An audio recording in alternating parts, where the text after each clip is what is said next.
friends. Today is the final session of the 100-hour intensive online coaching, and today we have amongst us advocate from Supreme Court, brother advocate Mr. Balaji sir, advocate on record, who has been taking us through the provisions of Indian Evidence Act, and today he will be taking the final session on the Indian Evidence Act. We should thank all who have been connected with this Legal Eagles Elites team taking us through all the sessions. It is not only Adilakshmi Lokumurthy, who everybody knows is the brainchild, but there are so many people who have burnt enough of their midnight oil. I should recognize every one of them. June 14th, we started this free law webinar series, and during the process, we found out that the call for had come. They are trying to find out correct place where they could get the ideas for the examination, or rather the correct faculties to get to brush their topics as such. So we started 100 hours intensive program, and in fact we initially, many told me it is very difficult to cover 100 hours as such. We started that in September 23rd, and very short time. Even if you have one session per day, it is not possible for you. Then I brought in a little innovation of having 2 sessions and later 3 sessions in a day, and we could cross that 100 hours last week itself, and we are now into 130th hour. That is the final session going to be taken by Balaji sir. And many were asking me whether this is going to be the final class of the Legal Eagles Elite. Definitely not. This Legal Eagles Elite is going to travel with you for a very, very long time to come. Only the structure or the topic will be little different, but law will be the base for every other topic. For that is an advocacy programs on the Transgender Act for all the lawyers and law students. It is open for all. It is totally sponsored by Sri Raksha and Voluntary Health Service. So it is a program. I welcome every one of you. So Legal Eagles Elite will be connected with you in one form or other. Before I ask sir to continue, may I take the opportunity to thank all the participants who have been part of this great session. I cannot mention certain names because they do not want to tell outside that they have been doing certain work, because they thought it will be fine. They keep their names silent. Even in spite of the request, many wanted to keep themselves silent and quiet. They are the silent warriors. Even one of the faculty is a silent warrior who doesn't tell his name out. Only his voice we have heard. We have, including me, we have not heard about his name or the face. That is the kind of work some silent warriors have done to this legal fraternity, not only in my forum, many forums apart from Legal Eagles Elite, many were like that. So I thank the participants, the volunteers, and above all the faculties. And today we have a special faculty, and along with him there are so many faculties. I'll just give thank you for all the faculties. Honorable Tandavam, Additional District Judge, and Mr. Shankar Murli sir from Kochi, Srinivasa Raghavan sir from Madurai, Pannir Selvan sir, Deputy Director of Prosecution, Swaminathan sir from Mannarpudi, Siva Surya Narayanan, Tirunelveli Bar President, Special Government Leader, HRMC, Mr. Karthikeyan, Muthuvelu sir, and of course our Balaji sir, and Ramesh Ganapati sir, Rajan sir, Senior Advocate Rajan sir, and our great friend Mukund sir, and the faculty of Soil, Vijay Lakshmi madam, and my dear friend Karpagam, my dear sister Karpaga Priya, and Karpusami Pandian from Madurai, and of course my dear beloved Pratap. And he is not the last person I'm mentioning. He, in fact, Mr. Pratap only took us through many of the sessions. In fact, Pratap took the maximum sessions. I'm mentioning the name of only the 100 hours faculties we have already had sessions taken by other faculties, honorable judges. They took us through the sessions from the beginning in June. So I am mentioning only the 100 hours. Apart from that, during the sessions we had Honorable Judge, District Judge Ravi, Raja sir, Satyamurthy sir, Honorable Judge Satyamurthy sir, and so Honorable DJ Karthikeyan sir, and many of the senior faculties had been there throughout the session. But this 100 hours is too special because it was like a 2020 cricket match for me. And of course, I spent so much of time involved in it, but it was all fruitful.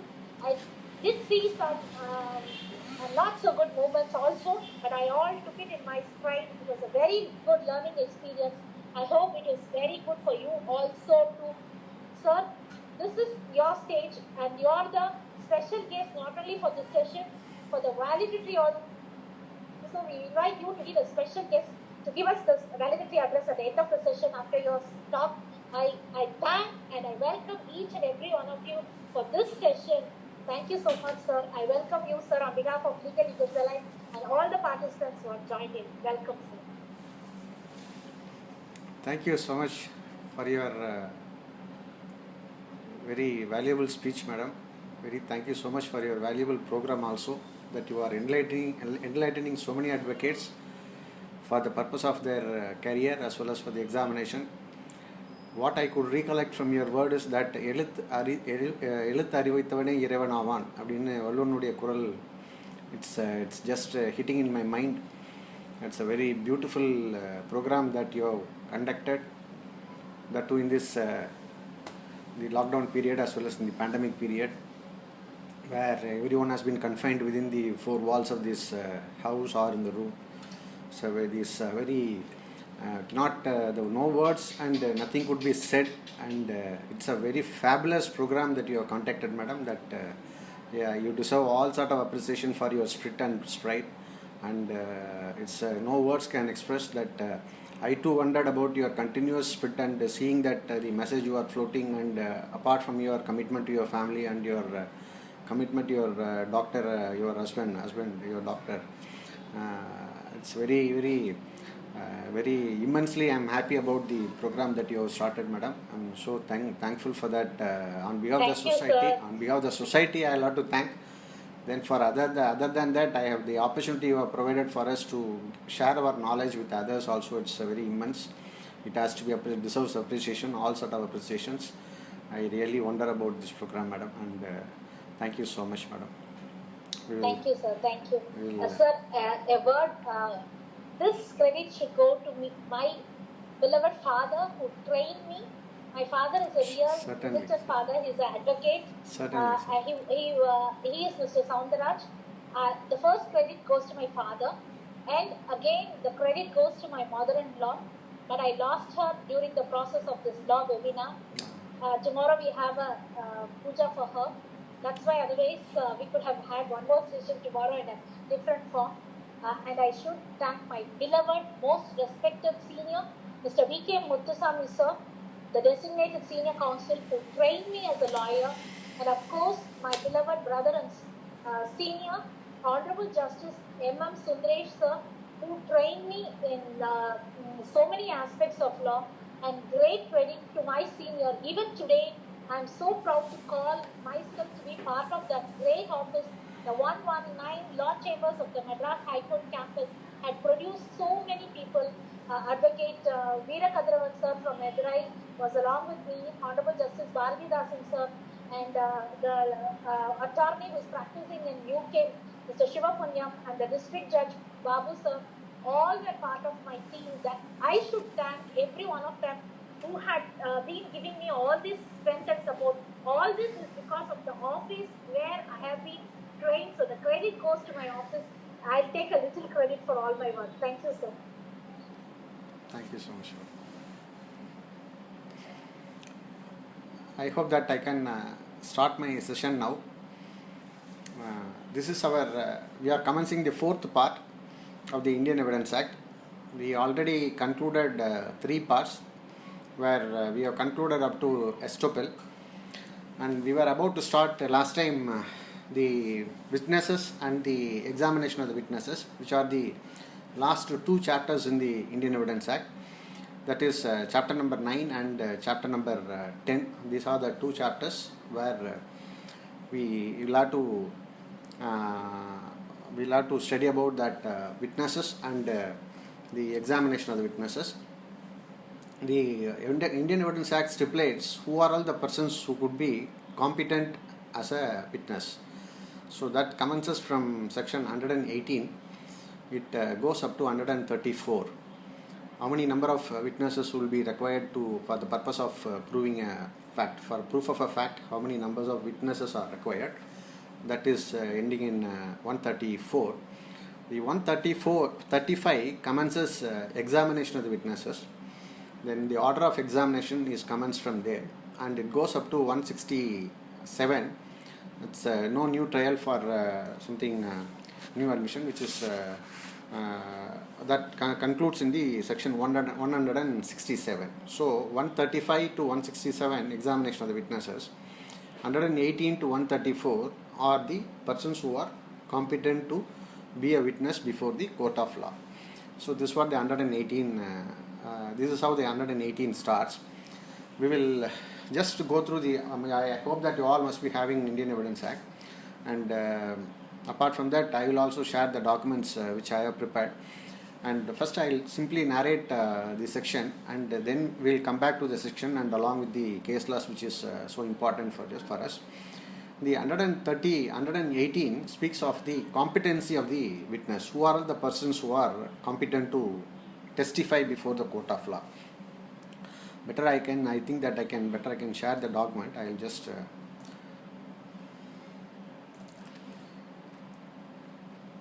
first I will give a narration about that. Then I will come back, and again with my chart I will.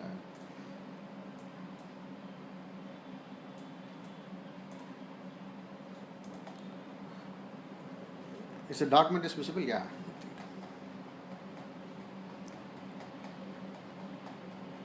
It's running very slow.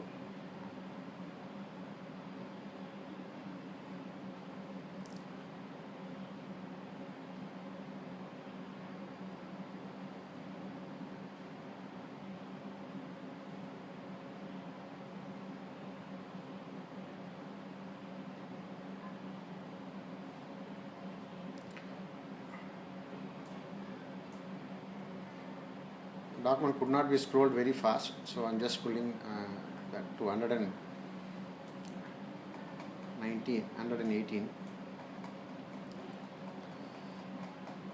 Just bear with me for a moment, please. HON'BLE 117, under who may testify. Here comes that who may testify. All the persons, please see the wordings here.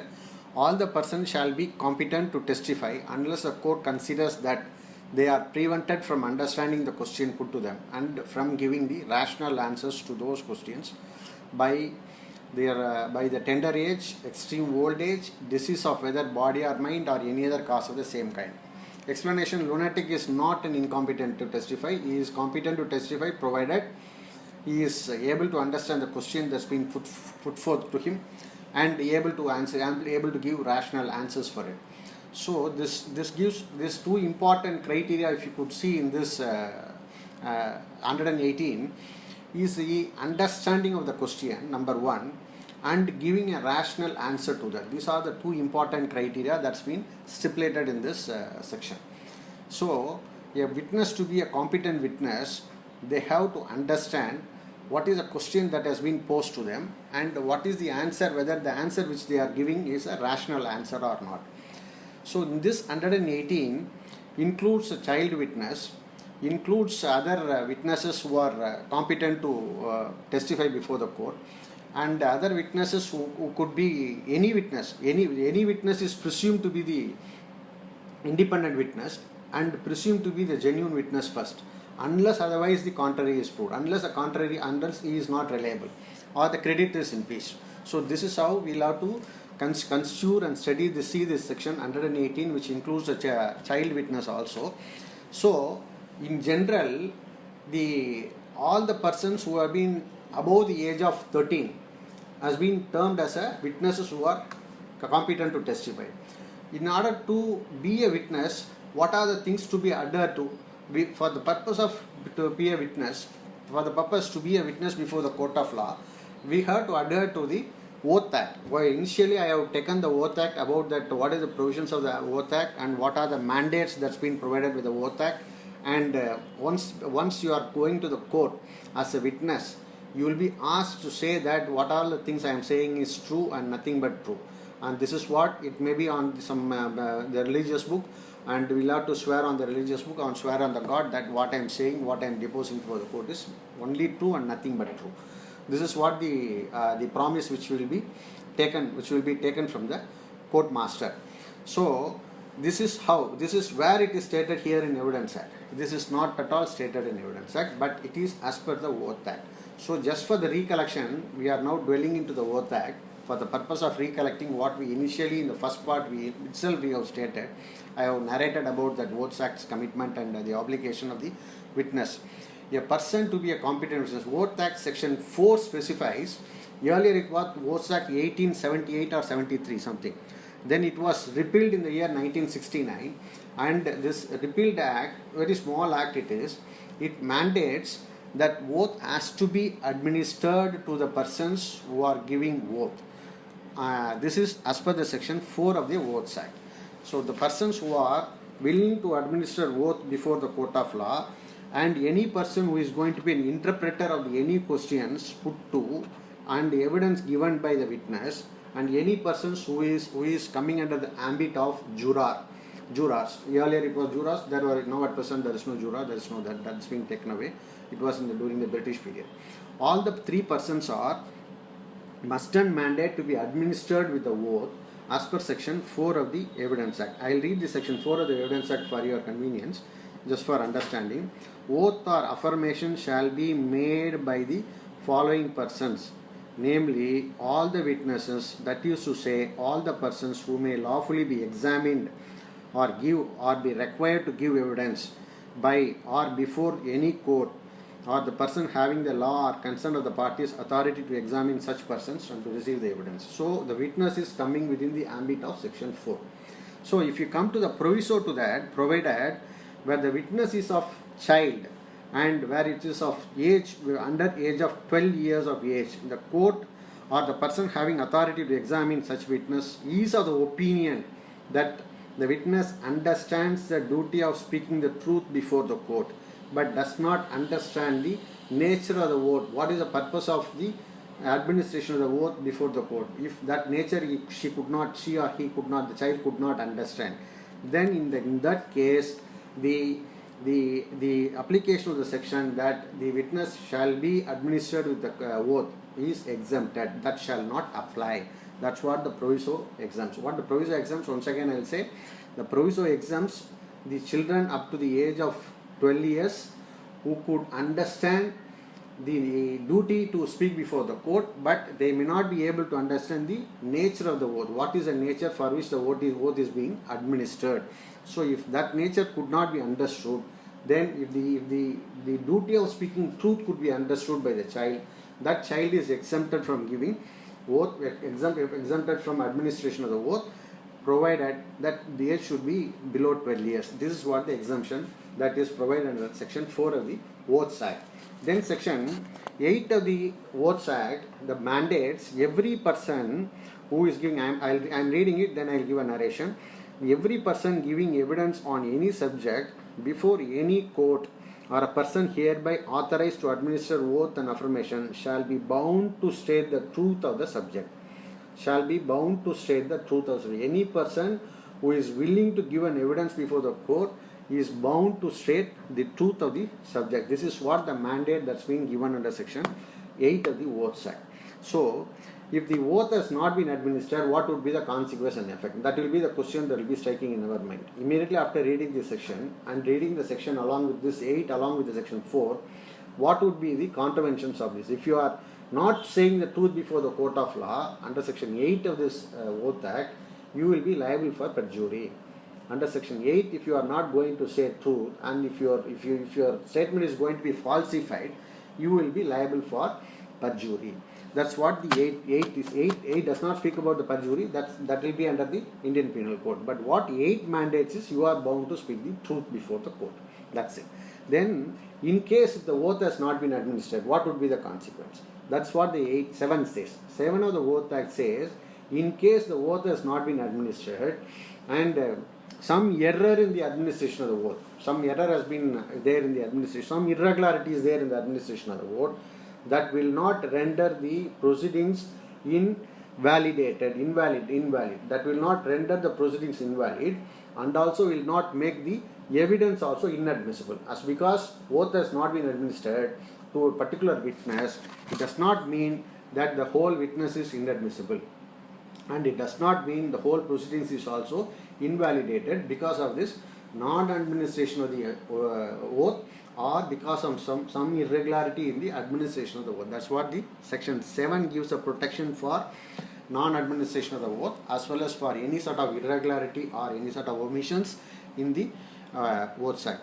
So this 7 and 8 as well as 4 has been very much dealt with in the 1952 Rameshwar case, which I already have said. The Rameshwar case, 1952 ARSC, page number 54, I think. And if you could see the Rameshwar case, that was a child rape case, where the child will be the witness before the court, as well as her mother also will be a witness before the court, and whether the issue will be whether the child witness is always required to be corroborated or not will be the prime issue. We will deal with the issue later, primarily, and I will come up. Will dealing with the chart. I will deal with that case, and this is what has been dealt in the Rameshwar case. If you want to compare, always when you go to 118 of the Evidence Act, you have to compare that with the Oaths Act and the competency pertaining to the deposing before the court of law, testifying before the court of law. This has been elaborately dealt with this case, the Rameshwar case. And what are then we'll come to the section 118. What are the mandates?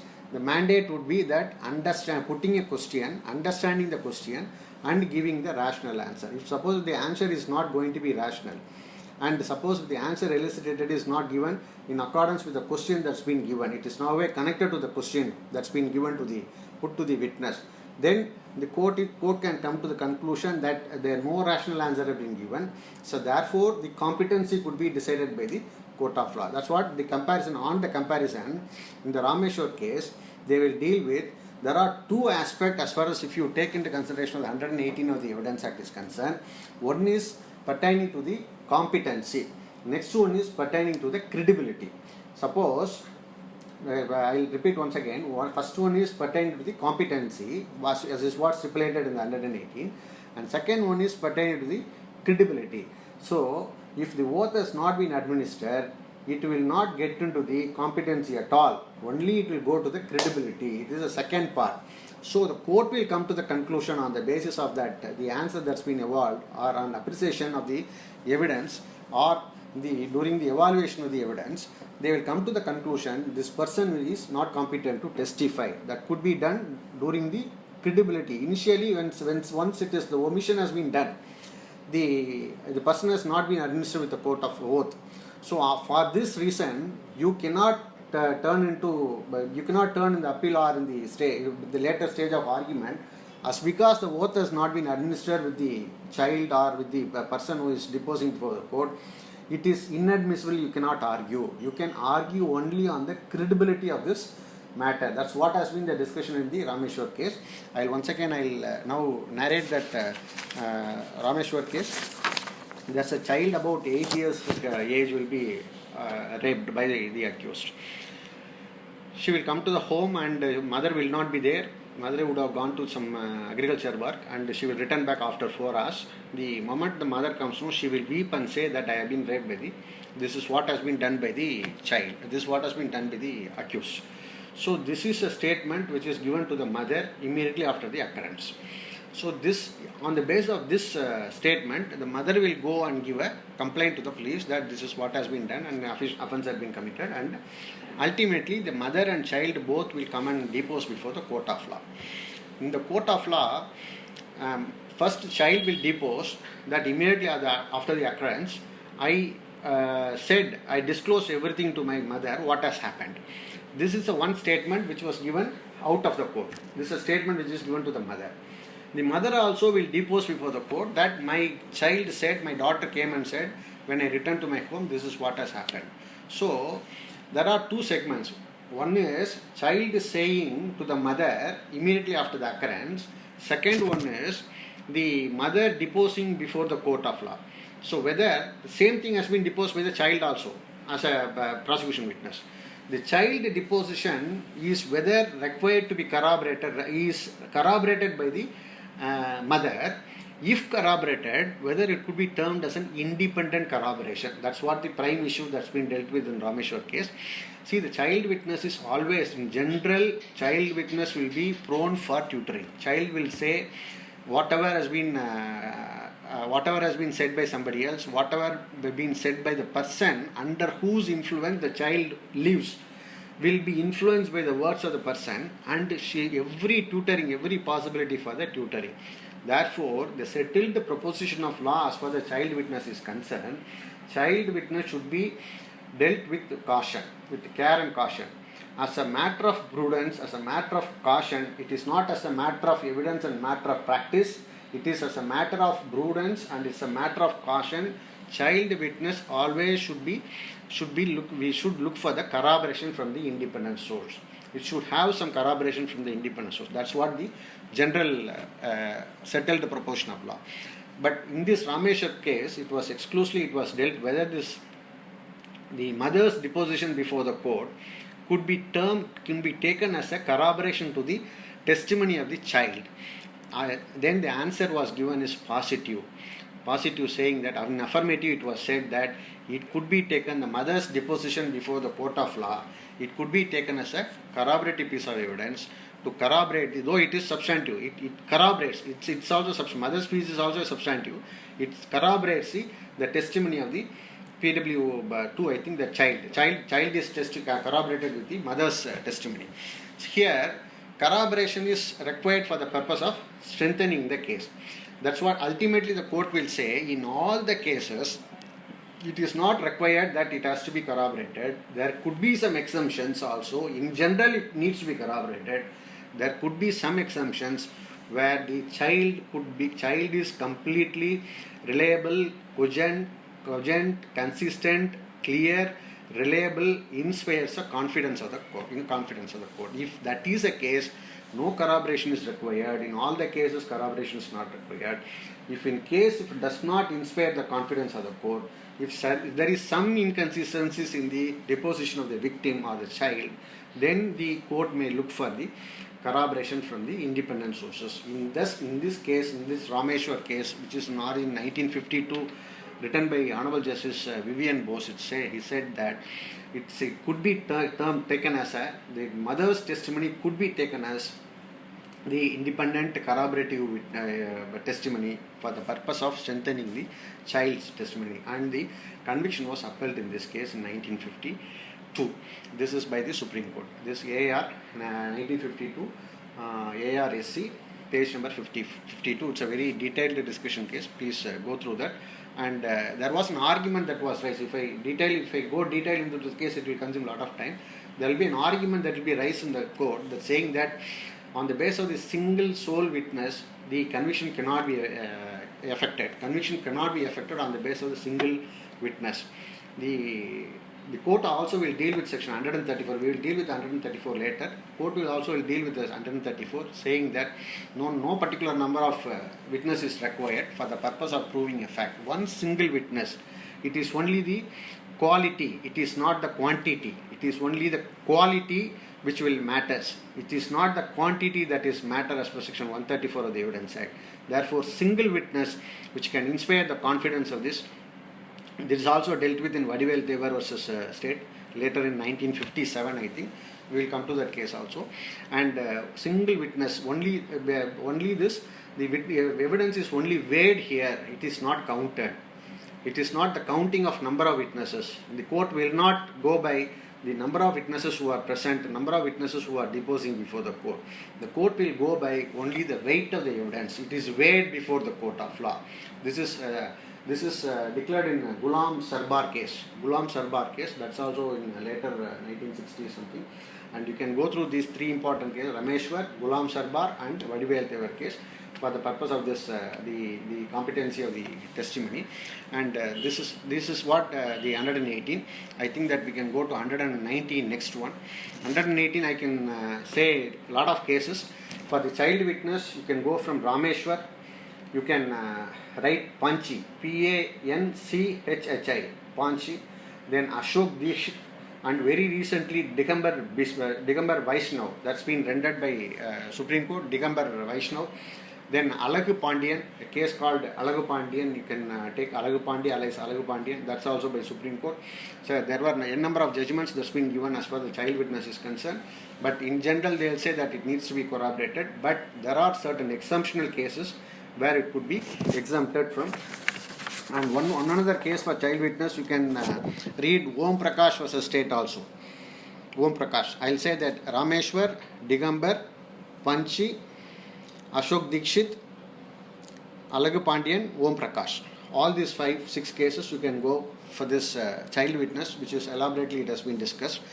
Then we'll come to 119, which is deaf and dumb witness. Deaf and dumb witness, how it has to be termed and how it has to be, the evidence has to be evidentiary. What is the evidentiary value of the dumb and deaf witness? Here, I'll read that provision here. You have a witness who is unable to speak may give his evidence in any other manner in which he can make it intelligible. He can make it intelligible by means of the writing and signs. But the writing and signs must be made in the open court. Evidence so given shall be deemed to be oral evidence. See, the evidence shall be deemed to be oral evidence, number one. There is no bar for the deaf and dumb witness. They can speak, they cannot speak, they can express it, they can by sign or by writing they can say it, and they can make it in such a manner, make it in intelligible manner, whatever it means it may be. It's an intelligible manner, they have to express it. This is what the dumb and deaf witness says. And once they depose before the court, though it is sign and writing given by some interpreter or somebody by an educator. In the proviso, if you can see, the proviso is here missing. The court can also make use of an interpreter. The court can make use of the educator who understand the language of the deaf and dumb. So their services could be utilized for the purpose of what is the real conveyance by the real what the child witness really conveys to the court of law. Deaf and dumb witness conveys to the court of law. For that purpose, educator could be appointed or an interpreter could be appointed for that purpose. But they are not termed as an incompetent witness. They may give evidence in any manner in which they can make it intelligible by writing or by sign, by means of the gesture. They can give it. So for this dumb witness, I'll give two cases. This one is Srirangan by Honorable High Court of Madras. One is Srirangan. Another one is Pandian versus State. As far as the Srirangan is concerned, here also the child would be raped. The child is of dumb and deaf. I think that's a neighbor who's was committed that crime, and she is a dumb and deaf. If you go through the judgment, she will clearly express that what has been done by means of the gestures. That gesture has been believed by the court and believed by the trial court and believed by the High Court as well. And it's a case of POCSO, I think, and ultimately it will end up in conviction. This is what has been happened in this, but this was no corroboration, nothing else. On the basis of the open court, this PW8, the child was PW8 in this case, in the Srirangan case, and in the open court, she will give, by means of the gesture, she will make the judge to understand what really happened during the commission of the crime. So that clearly proved that amounts to a oral evidence before the court, that amounts to a substantive evidence before the court of law, that amounts to an oral evidence also before the court of law, on the basis of which the conviction was effected. Here, the next case, this case is Srirangan versus State.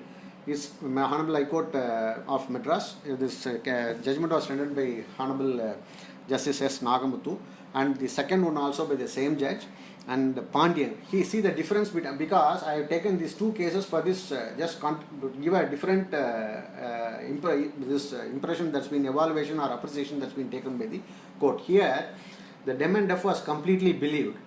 Next one is Pandian is a husband. He will commit murder of his wife, who is a dem and def. That dem and def being brought up by the mother and brother, that dem and def's language is understandable to the brother and mother, that is PW1 and PW2. And she will immediately after the occurrence, I think this is a burning by kerosene and pouring, setting fire, I think. Then after that, she will be taken to the hospital. During the hospital and course of the travel, she will say that my husband has committed this crime, and this gesture has been, she has expressed it by means of the gesture. This, what she expressed by means of the gesture to the PW1 and 2 is deposed before the court of law by the PW1 and 2. They will depose that this is what is the gesture that's been given, so this amounts to a dying declaration. What is the fallacy is, but the court is not inclined to believe that the PW1 statement and PW2's deposition, sorry, PW1's deposition and PW2's deposition, one is a mother, one is a brother, deposition was not believed, saying that no, there are certain discrepancies in the circumstances which gives a doubt pertaining to the declaration that's been given by the deceased. It amounts to whatever the gesture and other the signs and this indication that's been given by this deceased would amount to dying declaration. So that's what has been made, the prosecution made an attempt to establish that by means of the PW1 and PW2. But thing is that the doctor who examined that lady, the deceased, was not at all examined before the court of law. The medical records which was given to her during the time of the treatment, which were created during the time of the treatment in the hospital, were not produced as exhibits before the court of law. No attempt has been made to get a dying declaration through a doctor or through a magistrate. Why the magistrate was not called, that was also not explained by the prosecution. So therefore all these things had been taken into consideration. Ultimately the court said that PW1 and PW2's evidence is insufficient to hold that the accused is committed, and the accused will be acquitted, and the criminal appeal will be allowed. This also by the same court and the same judge, and this is what the two difference I can give as far as the dem and def witness is concerned. One is Srirangan, second one is Pandian versus State. These are the two things. All are available in India Qanun and in the internet. Once you put this honorable judge's name and Srirangan versus State, you will get the judgment. And as well as the Pandian and the judge's name, and the deceased name is Tamilchelvi here. Pandian, the deceased wife name is Tamilchelvi. So these are the two best examples that I can give as far as 119 is concerned. And this also, we can also say that these two things, we will, when dealing with the section 157 of the Evidence Act, we will come to that. This the statement which is given by the deceased to the PW1 and PW2, the brother, and also in the first Rameshwar case, the statement given by the child to the mother is a statement which were given at or about the time when the incident has happened. If it is given at or about the time the incident has happened, that becomes a corroborative piece of evidence which will tend to corroborate the later testimony as to the same fact in the court. That's what the 157 speaks, and we will come to that. That the Rameshwar case will deal with that also, whether the statement is at or about statement which have been given at the time when the incident has happened. So that also will be dealt with in the Rameshwar case, and we will deal with that elaborately once we come to the 157 Evidence Act. This is dem and def witness I completed. Next one is 120. 120 is with respect to the husband and wife. It's very simple to understand. It's not required a detailed discussion as that of the period 119 and 118. 120 is, as far as the civil case is concerned, the husband and wives could be a party, and they can be I'll read it. In the civil proceedings, the parties to the suit. In all civil proceedings, the parties to the suit, the husband and wife of any party to the suit shall be a competent witness. In criminal, vice versa.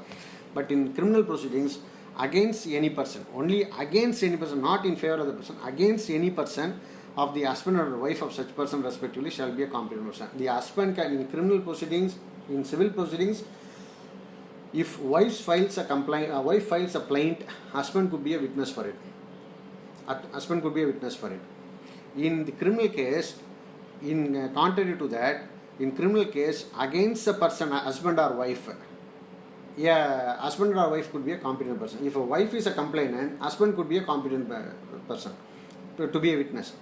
And if the wife files a complaint, husband could be a competent against her, for deposing against. So here, please understand this word here, proceeding, the criminal proceedings against any person.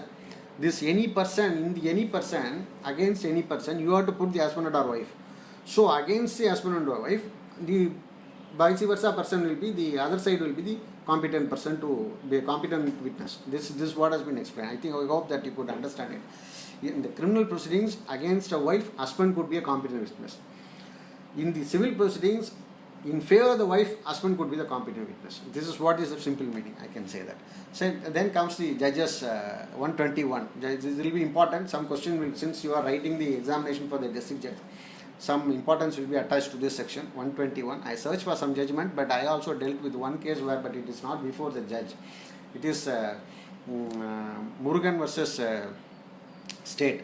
That is the judgment was rendered by Honorable Justice Ranjan Gogoi and Justice Sadasivam by the Supreme Court. This happened in Thoothukudi district. It's a triple matter case which will happen before, not in the court, inside the court hall, but not before the judge, eyes of the judge. She will be in chamber. She or he or that magistrate will be in chamber. I'll tell you the narration about the facts of the case. You can compare it with that. But here, no judge shall, no judge. What this section 121 mandates is, judge and the magistrate. No judge or the magistrate shall, except upon the special order of some court to which he is subordinate, be compelled to answer any question as to his, which came to his contact, as to his contact, or came to his knowledge during the course of his proceedings. I'll read it once again. No judge or the magistrate, except upon the special order of some court to which she is subordinate, be compelled to answer any question as to his own conduct in the court, as such as a magistrate or judge, or anything which came to his knowledge in the court, as such judge or magistrate. But he may be examined as to other matters which occurred in his presence while he was so acting. Here, in this Murugesan case, that's what do you call that? The place is some Kulam. What is it? I'll just, in the end of that meeting, I'll give you that. Murugesan was a state, if you put Thoothukudi district, then in that case, 3 persons will be coming out on bail. A15's brother will be murdered. So there will be an animosity between the accused group and the deceased group. All the three, D1, D2, D3 will be produced before the court for for production of some surety and bond once they are released on bail. So therefore, when they were produced before the court, all these accused persons will emerge into the court, and all the 3 persons will be hacked. And also including the PW5 and PW7, both will be the security guard for the purpose of protection. They will be brought from the jail. They also will be attacked, and they will say that we have been attacked by stone. But real injury, that's been, as per the doctor's opinion, they were attacked by Arwal. The injuries were all Arwal injuries. So this is what the main contradiction. Ultimately, this case will end up in the 3 murder case. Ultimately, it will end up in acquittal in the Supreme Court. It's Honorable Justice Ranjan Gogoi and Honorable Justice Sadasivam. This happened inside the court hall, but not before the judge. The judge was not examined he was examined as a witness, but so they see the difference. It's occurred inside the court hall, even if it occurred in front of the judge. That's why for the purpose of explaining, I am saying this. The incident has occurred. It's not connected to the proceedings. If anything, see here it says what is cannot be compelled. See this 118 to 131, 32. It speaks about some privileges with some witnesses. the privileged witness. We can also say the privileged witnesses. So here, judge and magistrates are the privileged witnesses who cannot be compelled to come and depose pertaining to anything they had, anything pertaining to their conduct during their proceedings, or anything which came to their knowledge during the proceedings. So, if I suppose I am going to be a judge, I am writing the judgment that these were the appreciation of evidence, and these are the things which I appreciated, and I gave a judgment. I cannot be compelled to disclose on what basis I came to that conclusion. Cannot be compelled. So there is the two things which are privileged here. What are the things privileged here? Number one, compelled to answer as to his own conduct in the court. Cannot be compelled. He cannot be compelled to give any deposition. Number two is anything which came to his knowledge. Second one is anything which came to his knowledge during the course of his proceedings. So these are the two things which cannot be compelled to answer of his own conduct. These are the two things of which the judge or magistrate cannot be compelled, but he can be examined as to what are the other matters which occurred before them while they are so acting. Suppose the murder is committed like this. Judge is sitting in the dais and asking for the surety has been produced. At the time, if the hacking has done, suppose if this has happened and judges also witnessed it, then the magistrate could be compelled to give deposition as to it.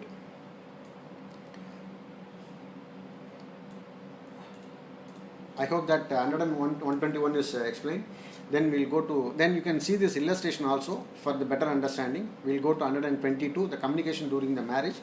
A person who is or has been married no person who has been married shall be compelled to disclose any communication made to him during the marriage by any person to whom he or he has been married. At the time of marriage, what is being communicated by husband to wife or wife to husband shall not be compelled to give testimony about it. So this is coming under the privileged communication, the communication during the marriage. This is very simple to understand. Then I will skip over to 123 of the Evidence Act. Then affairs of the state. No person shall be permitted to give any evidence derived from unpublished public official records, derived from the unpublished records relating to the affairs of the state, except with the permission of the officer at the head of the department concerned, who shall give or withhold such permission as he thinks fit. Here also there is a privilege given to the officer who is controlling the department to give a permission to give the deposition with respect to the unpublished official records pertaining to relating to the affairs of the state. This is the 123. No much explanation is required for this. Then we will skip over to official communication. It's also similar to the affairs of the state. No public officer shall be compelled to disclose the communication made to him in his official confidence. In any official confidence, any communication that's made to the officer shall not be compelled to be disclosed before the court of law, cannot be compelled to be testified before the court of law. This also does not require much explanation. Then we will go to 125, information as to the commission of the offence. No magistrate or police officer shall be compelled to say that from where he got the information pertaining to the commission of the offence. So this information is also a very privileged information, and it's pertaining to this information no police officer, no magistrate or no revenue officer also. Revenue officer can be compelled to give a information, compelled to give a deposition, testimony pertaining to from where they got from. If you can see that always, if you see that in the case of FIR registered with the CBI, from the reliable information we got that such and such information has been that such offence has been committed, and therefore from this information we register the FIR and we start the preliminary inquiry, and so on. So the other details will be there, but the informant will not be there. The informant will be the first information report will be registered by the police officer himself on the basis of some reliable information. So this is, you can connect it with the section 41 of the CRP also here. The information as to the commission of the offence, if the police officer has a reliable and reliable, reasonable information as to the commission of the offence, he can go and file an FIR and start the investigation. There are 3 or 4 things that will be there. From the information from the reliable source, credible source, or the commission has been committed in front of his eyes, or the information which is provided by some complainant saying that such commission of crime has been happened or committed. On all the basis of this, the FIR could be registered and he can proceed without warrant and he can arrest also. That's 41, section 41 to, I think that up to 60 it goes about saying that investigate pertaining to the arrest and other things. In the CRPC, these are the fundamental things which are enshrined in that. So this could be connected with the section 41 of the CRPC. Then 125. Then comes the 126. This 125 does not require much explanation. You can simply read and understand it. And I could recollect one of the case which I dealt, in which one of the bar council member was arrested. That member was from, I do not want to disclose any name here. The member was from Tamil Nadu. It was some allegation against some sort of against the 3 members of the bar council of India. Some information as to the commission of offence had come. The CBI has filed an FIR. FIR simply said, on the reliable information, we registered the first information report. So on the basis of this first information report, we proceed with the investigation. That's it. Nothing more than was written in that first information. When I asked for the bail pertaining to that, the bail was declined. No. So this is how that the first information, the FIR, first information report, is protected under section 125 of the Evidence Act. This is how you have to understand this under 125 of the Evidence Act. Then comes the 126, this professional communication. No barrister, attorney, pleader or vakil shall at any point of time be permitted, unless with the express consent of the client, to disclose any communication made to him in course and for the purpose of his employment as a barrister, pleader, attorney, vakil, or on behalf of his client, and state the contents of the conditions and the documents with which he has become acquainted in course and for the purpose of this professional employment, and to disclose any advice given by him to his client in course of the such course in the course and for the purpose of such employment. See here my vision is not proper. I think I have to change my glass. The no barrister, attorney, pleader or vakil shall at any point of time be permitted to disclose any communication made to him by his client. That's it. That's simple. Any communication made by a client to the vakil, to me as a vakil, in the course of my professional communication, I cannot be compelled to disclose it before any court of law. I cannot be compelled. So this is a privileged communication between this advocate and his client. See, this you have to read it along with 129. Similarly, client also cannot be compelled. A criminal client comes, he commits a murder. I am conducting the case for him. Police can compel him to ask him and compel him and say, no, you have to depose before the court of law what you have said to what you have said to your advocate. This cannot be compelled. So similarly, under 126, I cannot be compelled what he has disclosed to me in course of my professional employment as a vakil, barrister, attorney, pleader, or so and so, whatever it is. So this is how the privilege. This is called the privileged communication. This professional communication, this 126, and the privileged communication, this 129, both are connected. So this privilege is also applicable to our servants. During the course of the discussion, my junior will be there in my chamber. My clerk will be sitting and typing something else. He also will be hearing what the client says. Sometimes he may have to hear what is the discussion between me and client. Juniors might be there, or some other clerk will be there. My clerk will be doing some other business.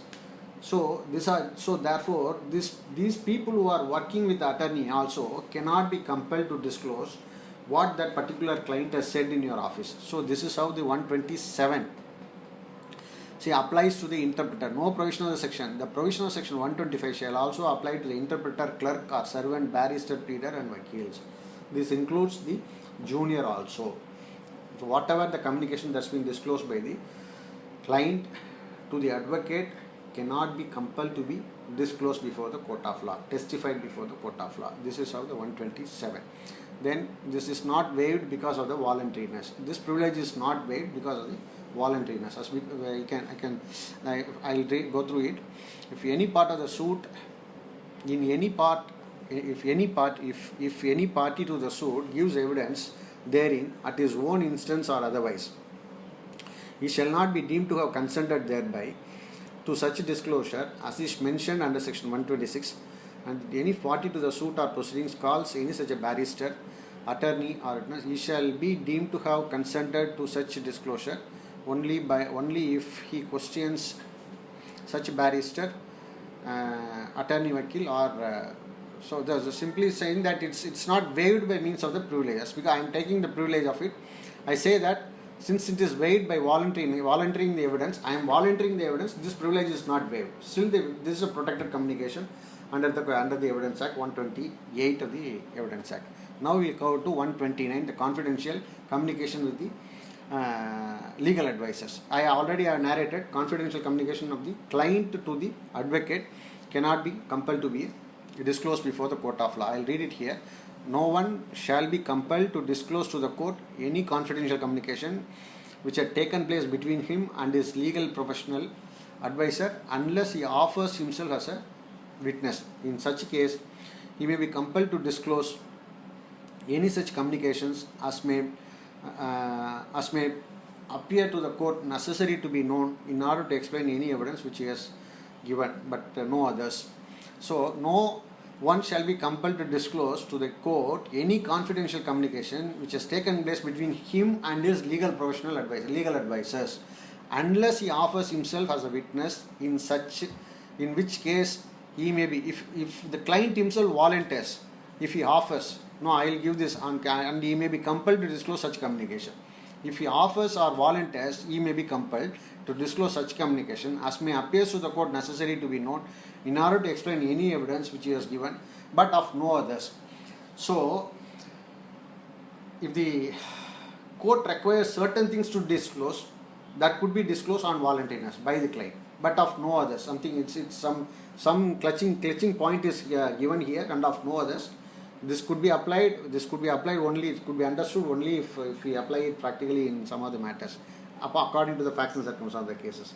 We not have dealt with such kind of cases, so therefore, but some key is, I could see some key here, but of no others. It's almost like section 5, relevancy, the evidence can be given as to fact and issue and relevant fact, and of no others. Existence of the fact and issue and existence of the relevant fact, and of no others. It excludes the irrelevant facts. This is what some key words have been given here, which have been excluded. Then comes the 130, production of the title deeds, which a witness is not a party. Suppose a witness comes before the court and he is compelled to, he is disclosing about some title deeds, but he is not a party to the court. But when he is not a party to the court, he cannot be compelled to produce the title deeds which he possesses. So unless otherwise he is permitted by the court, or some excuse will be here, exemption will be here. No witness who is, I will just go through the section, please listen to it. No witness who is not a party to the suit shall be compelled to produce his title deeds to any property or any document by virtue of which he holds the property as a pledgee or mortgage. I am the mortgagee of the property. Assume that I am a mortgagee. Or any document the production of which might tend to criminate him, unless he has agreed in writing to produce them with the person seeking the production of such a deeds or the person claiming through them. They are seeking the production. So I am the mortgagee of the property. I gave some money and mortgagor has given some property to me as a mortgagee. I am holding the property. So I cannot be compelled to give evidence, the title deed, deposition of the title deed, unless I am a party to the, say, simple understanding is this. See, there will be a party, there will be a witness in the case. The witness will be holding or possessing some documents. The witness cannot be compelled to produce a title deeds which he is in his possession, which if he produces, it will tend to incriminate him. So these documents cannot be compelled unless otherwise he is a party to the case. Only the party to the case can be compelled to produce a document. Witnesses cannot be compelled to produce a document. This is also some privilege given to the witness. So therefore it comes under the privileged witness. This is 130. Similarly, 131 is also protection of the electronic records, which other persons may have a right to refuse to produce. Those documents also protected privilege. No one shall be compelled to produce any document in his possession or electronic records under his control, which any other person would be entitled to refuse it. So if any person is entitled to refuse any document to be produced before the court, if that document is in my possession, I cannot produce it before the court of law. I am barred under section 131 of the Evidence Act. This is how this sections could be understood. And then comes 132. 132 and 147 are the brothers, like when you are compelled to give a witness. We will have to deal with first 147 under section 147 of the Evidence Act, but the 132 falls in the chapter number 9.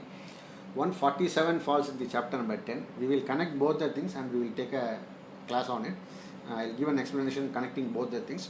So therefore now we will go to 133 and 134. So that we will conclude this 132. I will deal with that once I start 147 of the Evidence Act. When the witness is compelled to give a evidence. When he is compelled to give a evidence.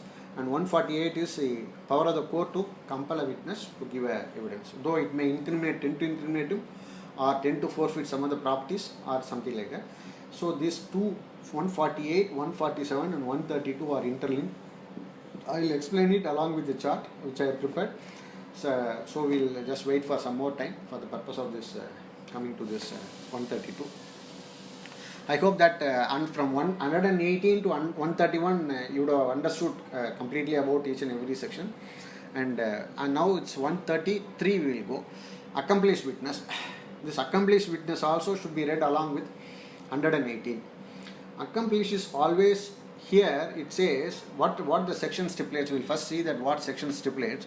An accomplished shall be a competent witness against the accused person, and conviction is not illegal merely because it proceeds upon the uncorroborated testimony of the accomplice. I will read it once again. Accomplice shall be a competent witness against the accused person. Accomplice is a competent witness against the accused person. And conviction is not illegal merely because the court proceeds upon the uncorroborated testimony of the accomplice. Simple understanding is an accomplice witness is a competency. It falls under 118 of the Evidence Act, number 1. Now, the court can also proceed on the basis of the uncorroborated testimony of the accomplice. Accomplice could be accomplice is a substantive evidence. He gives a substantive evidence before the court of law. So whether it requires accomplice is always to be treated as a weak and tainted witness. Therefore, in the court of law, the theory of double test has been evolved. Theory of double test. That we will come to the theory of double test.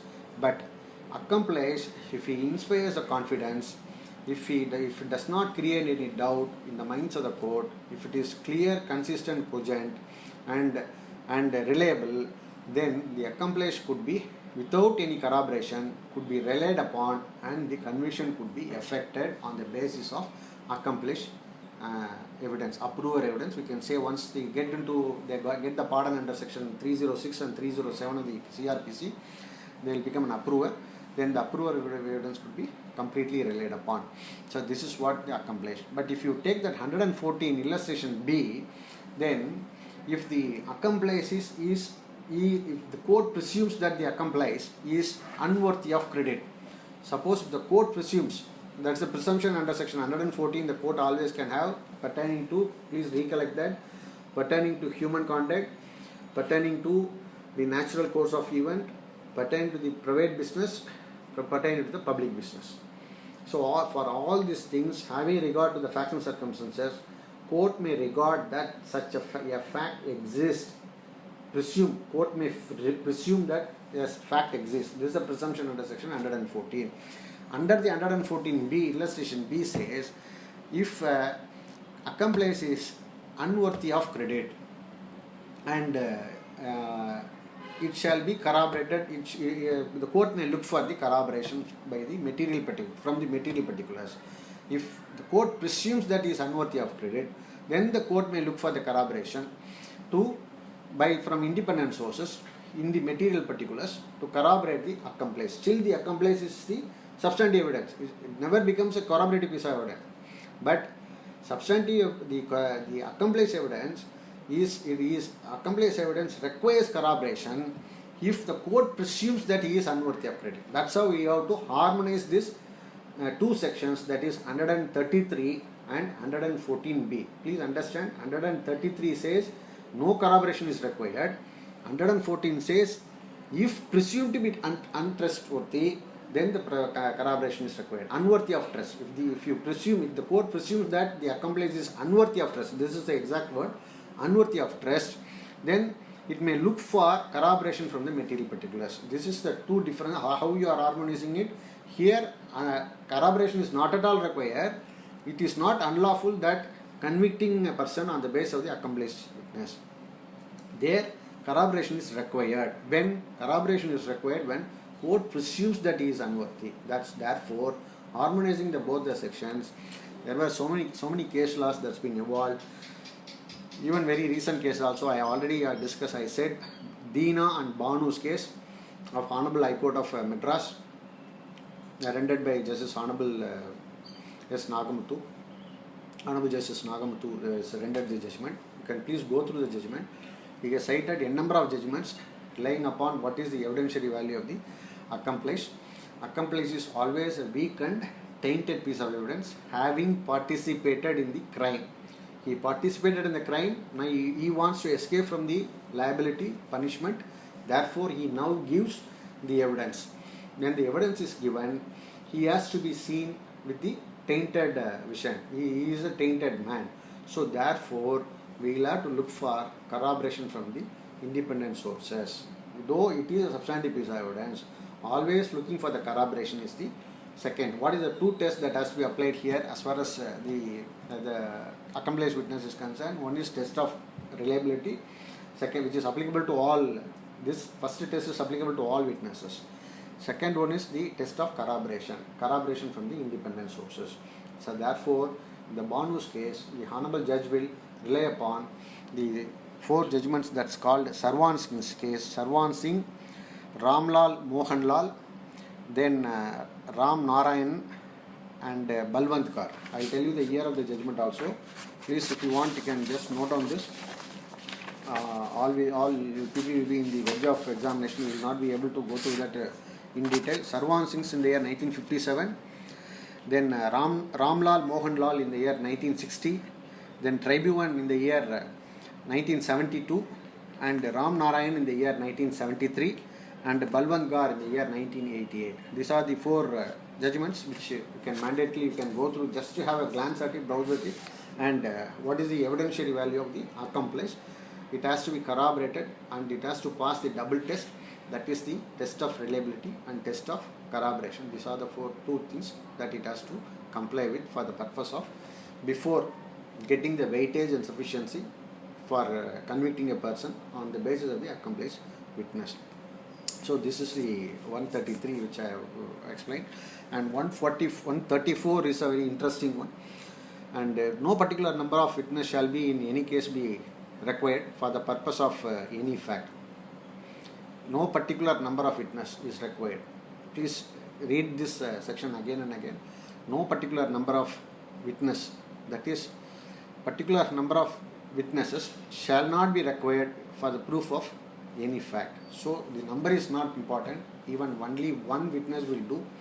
Only one witness which inspires the confidence of the court, which is sufficient, and it could be, the weightage could be given to that for the purpose of effecting conviction. This is 134. This 134 has been elaborately dealt with in Vadivel Devar case. It's a case from Nagapattinam district which went up to Supreme Court, and ultimately the witness could be termed into three categories of witnesses.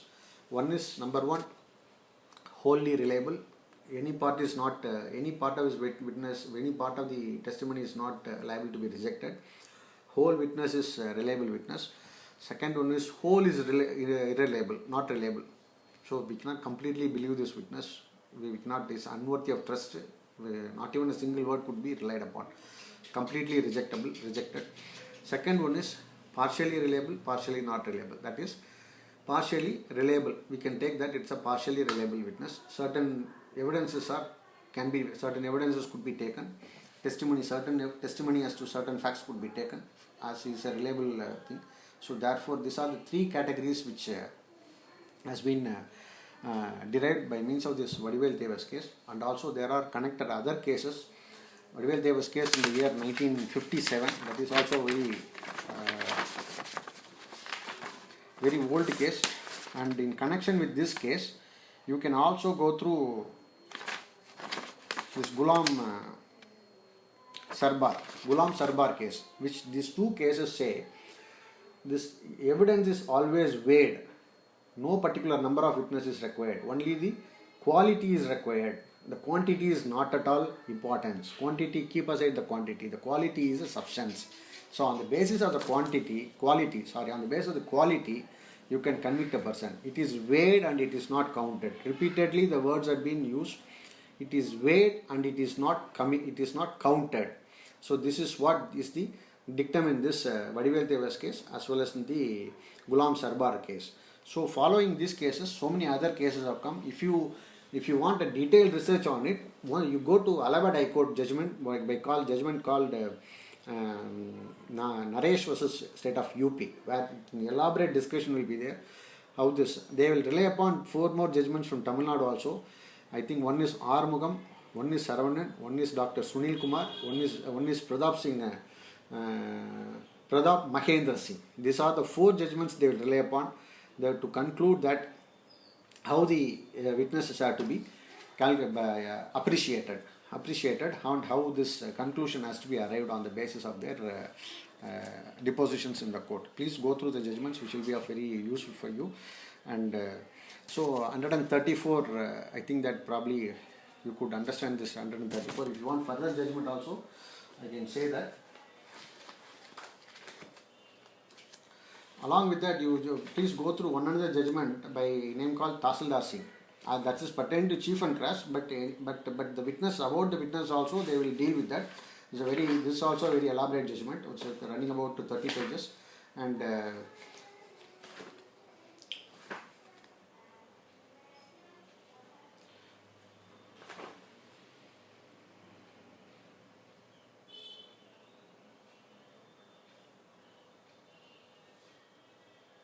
one another judgment I want to say is, one is Gangadhar Behura.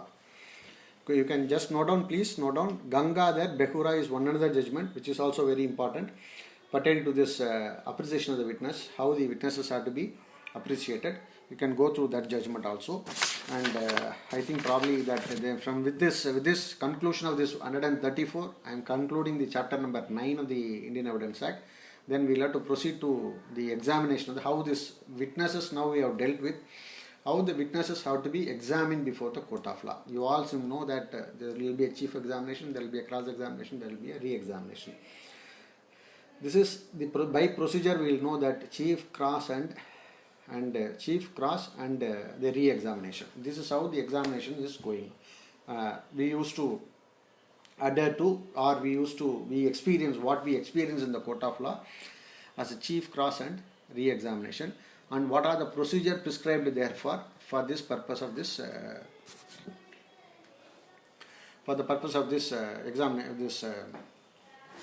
examinations. So here 135 simply says the order of production and examination of the witnesses.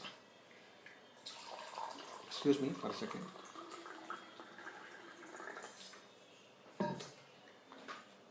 That Murugesan case I said in Thuthukudi is Vilathikulam. That court is called Vilathikulam. I just got it recollected. That is Vilathikulam. You can just put it in the India Kanun, Vilathikulam Magistrate Court.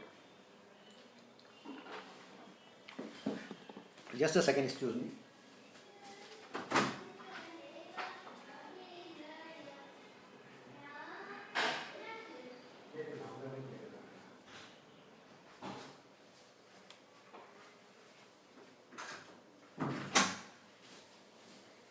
Sorry, some sound emanating from my house, so therefore I just locked the door.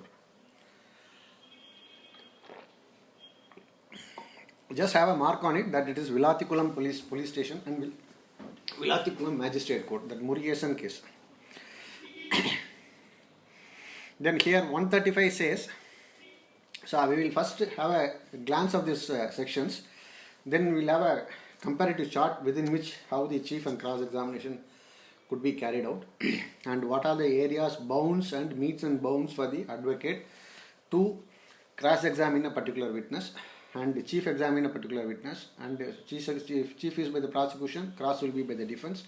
And in case of 154, in case of hostile witness, how it could be treated, what are the rights of the defense counsel, or what are the rights of the prosecution witness who called the witness, who become an hostile witness, and what is the evidentiary value of this hostile witness. That is most important, which we'll have to see. And so for that purpose, we will first have an understanding about what is stipulated in the examination of witness in the Evidence Act, and then we'll go deep into that, dwell into this deep into the sections. Okay. First, the order of production and examination of the witnesses. The order of production in which the examinations are produced and examined shall be regulated by the law for the timing in practice. In case if the law has not been regulated, then by the discretion of the court. Here one discretion has been given to the court to regulate the proceedings of production of examinations by discretion, which is not applicable. Now it is regulated by law. We can take it is now regulated by law. Here 136, judge to decide the admissibility of the evidence. We already dealt with in the chapter number 2 itself that what is the relevancy.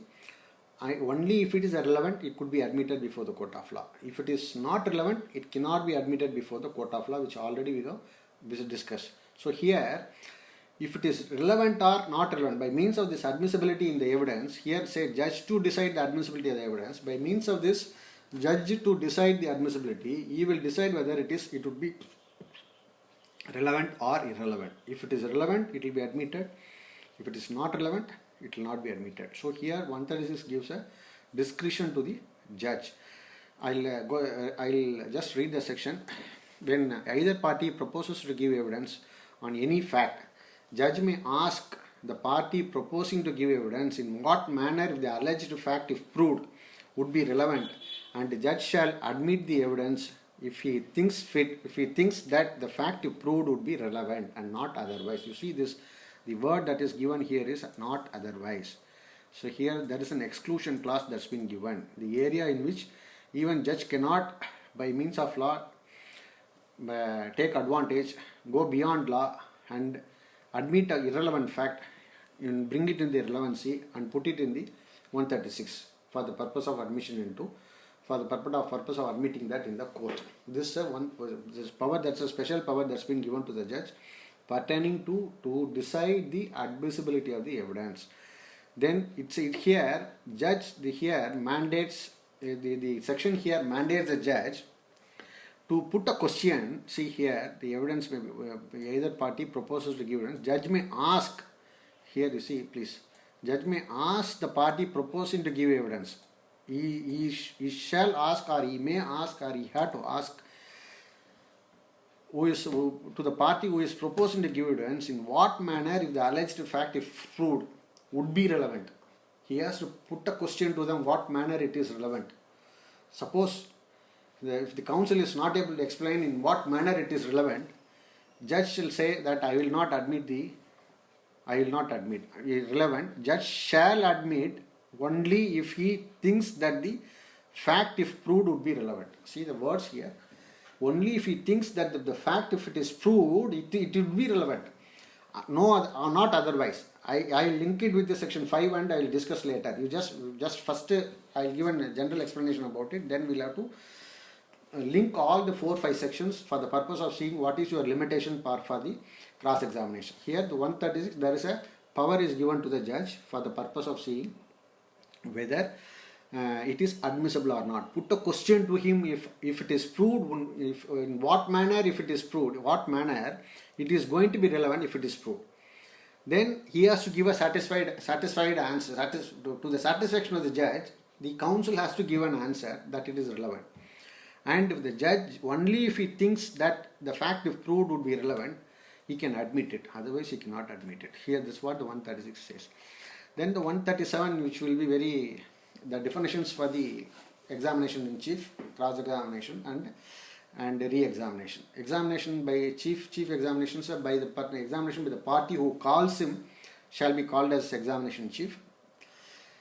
The examination of the witness by the adverse party shall be called as cross-examination. The examination of the witness subsequent to the cross-examination by the party who calls him shall be called is cross-examination. These are the three varieties of examination that it's been elaborated here. Nothing but if he desires, then he can cross-examine. The adverse party show, if the examination of the witness by the adverse party shall be called as, it's only a simple definitions about the examination in chief, cross-examination and the re-examination. Then you come to section 138. 138, witness shall be first examined in chief. Then, if the party so desires, if the adverse party so desires, he can cross-examine. Then, if the party calls him so desires, re-examined. The examination, cross-examination must relate to, here you see the second part of it. Here it contains two parts. First one is, the witness shall be examined in chief. The adverse party, if so desires, cross-examine. Then the party called him so desires, re-examine. But here, the next part you see, the examination and the cross-examination must relate to the relevant fact. Put a full stop here. Don't go further into it. The examination and the cross-examination must relate to the relevant fact. But the cross-examination need not be confined to the fact. See the wording here. It must be confined. Chief and cross must be confined to the relevant fact alone. But in the next part, well, we'll take it as a third part. We'll say that we'll let it be termed as a third part. But the cross-examination need not be confined to the facts to which the witness testified on his chief, examination in chief. Third part what it said, but the cross-examination need not be confined to the facts which had been testified in the chief examination. But it can go beyond the chief examination. Some of the relevant fact would have been missed in the chief examination. During the cross-examination, defense counsel wants to establish that missed relevant fact. He can now go beyond the chief examination and try to elucidate the relevant fact which was missed in the chief examination. He can do that. But he cannot cross the limit of the second part. He can, see, third part, I will once again read it. But the cross-examination need not be confined to the facts to which the witness is testified on the chief. Need not be confined. But what the second part says, examination and cross-examination must relate to the relevant fact. So, the third part is subject to the second part. Leave alone the first part. First part is very clear. Party calling him, chief examination. Adverse party so desires, cross-examine. Party calling him so desires, re-examine him. First part you just leave it out. Second part, the chief and cross should be confined, should be related to the relevant fact. Third part is, but the cross-examination may go beyond the facts which were testified in the chief, but it should be within the limit of relevant fact. You cannot go beyond this. This is what the boundary that has been given here. If you transgress the boundary, where you can transgress the boundary? We can go beyond the relevant fact. Here in the connected note I will say, you can go beyond the relevant fact subject to 146, what has been explained in 146 of the Evidence Act. What explained in 146 of the Evidence Act? A witness can be testified pertaining to his veracity. Witness can be testified pertaining to his position in the life. A witness can be testified to shake his credit by injuring his character.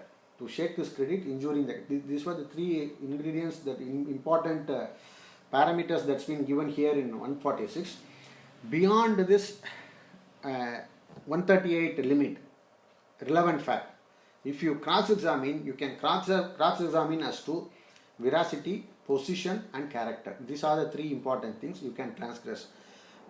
Otherwise, your limit is only if you are not going to this. Veracity is now for the purpose of attacking the witness. You are now testing the veracity, his position in his life and also his character. So why we are testing this? Permission has been given under 146 for these three go beyond this relevancy. To attack his impeaching his character, to attack his veracity, to attack his credibility. He is not believable, he is not credible, his evidence has to be thrown out. So for this purpose, this power is given to the advocates who are cross-examining under 146. We will come to 145, 146, 155, all are connected. We will come to that later. But I am saying, your limit can be transgressed, can be crossed over, border can be crossed only to the limited extent of 146. Otherwise, your limit is only within the relevant fact. If not confined in the, suppose some of the relevant fact is missed in the chief examination, that relevant fact can be elicited in the cross examination. That should be relevant. But anyway, you cannot cross the relevant fact and go beyond the second part of it. That's what the examination and cross examination must relate to the relevant fact. If you go beyond it, what is the consequence of it? We'll see that later. Okay, now cross examination is the person who is called to produce a document. A person is called to produce a document, which already we discussed. I think that in 131 also it's almost like a similar one. A person is called to produce only the document. He cannot be compelled to be he cannot be cross-examined. Cross-examined as a person called to produce a document. A person summoned to produce a document does not become a witness. By mere fact that he produces it, it cannot be cross-examined unless otherwise is called as a witness. So a person who is simply called to produce a document, submit a document for the purpose of adjudication of the issue. He produces a document, but he cannot be examined as a witness unless otherwise he is called as a witness. He should be called as a witness. And examination as cross-examination as to the character, which is also relevant to 136, 146. Witnesses to the character. Witnesses to the character may be cross-examined and re-examined. Witnesses to the character. Then we'll come to the certain parameters on which the questions could be asked. First is leading question. You know that leading question is suggesting the answer. I need not have to explain. You will be having more experience in the trial court, and so therefore much of the discussion is not required in this. Suggesting the answer. Any question which is suggesting the answer, which the person pulling it wishes or expects to receive, is called a leading question. The answer is expected and you are giving a suggestion to him in the question itself, that becomes a leading question. Leading question when shall not be asked, must not be asked. Leading question 142, I am saying about the 142. Leading question must not, if objected by the adverse party, be asked in any examination chief or in the re-examination except with the permission of the court. So with the permission of the court it could be permitted, or in the, if it is an admitted fact also it could be permitted. But leading question must not, if objected by the adverse party, be asked in the examination of the chief. Leading question should not be, in general, leading question should not be asked in the chief examination. That's what the 142 stipulates. Then we come to 143. When it can be asked? It can be asked in the cross examination. So what is your bound? Whether you have an unlimited boundary to cross examine a person, keeping the person in the box. Where did you go last year?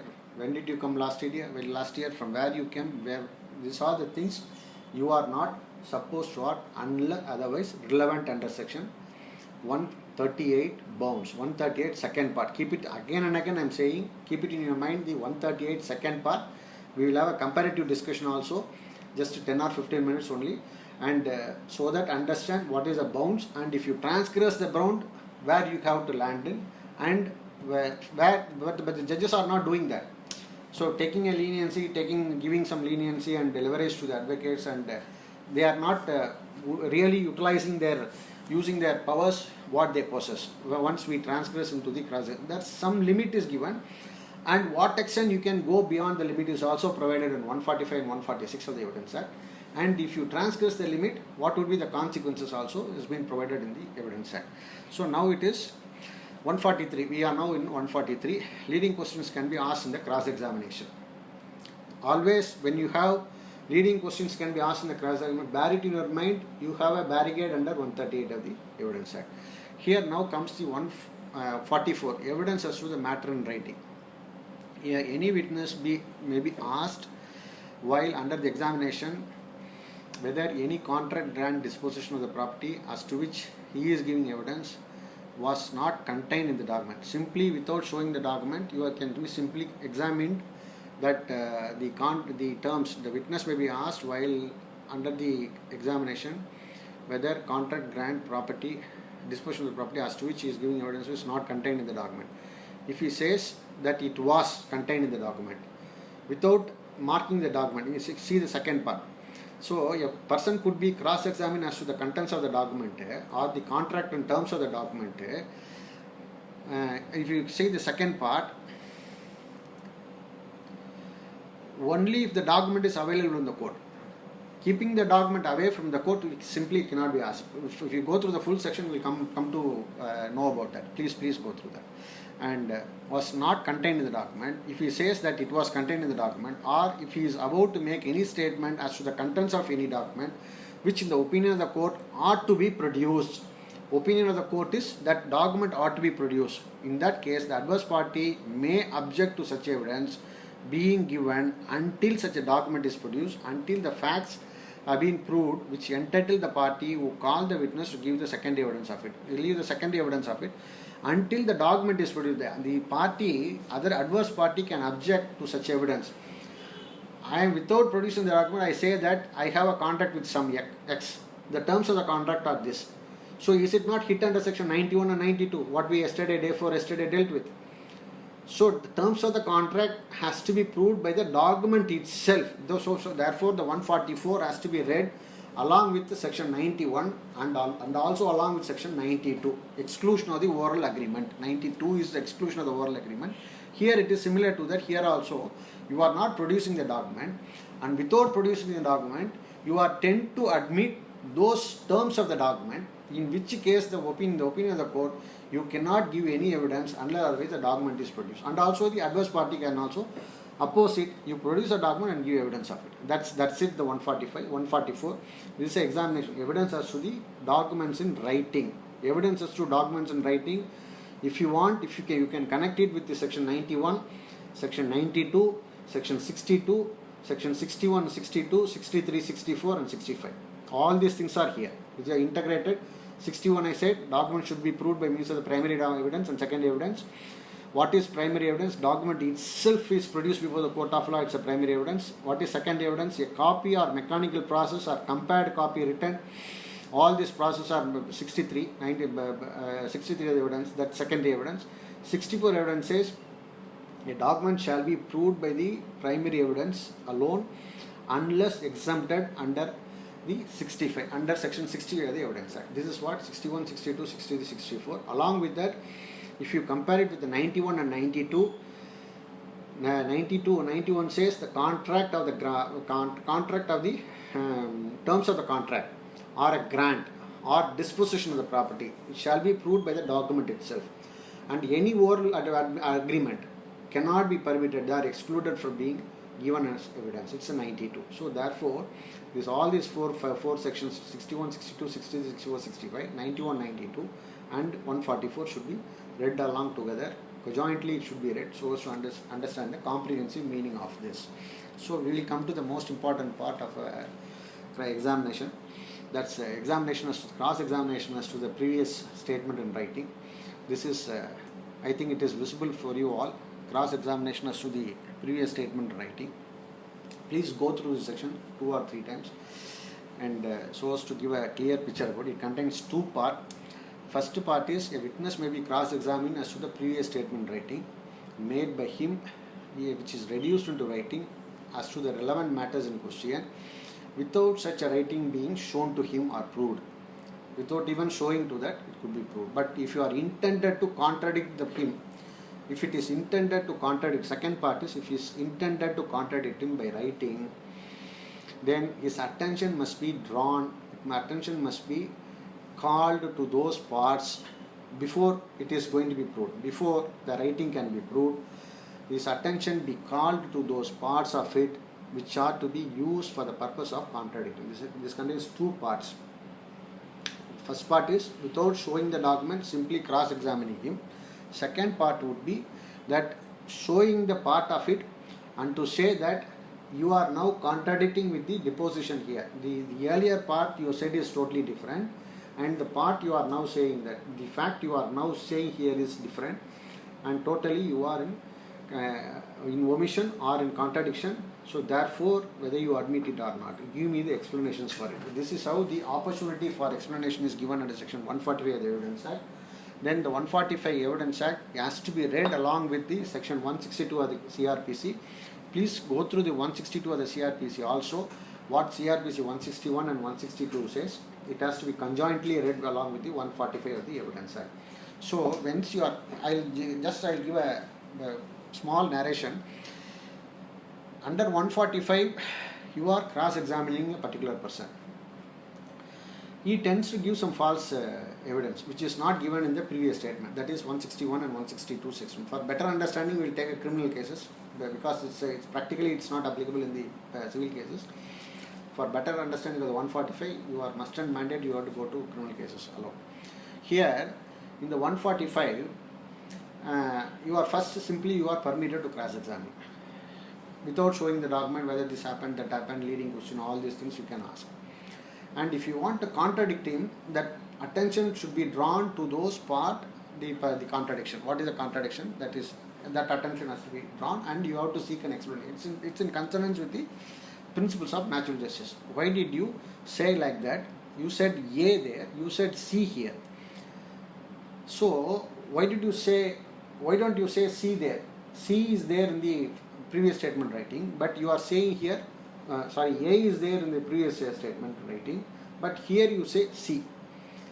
So why there is a contradiction? Give an explanation. If the explanation is acceptable to the court, then the contradiction is overruled.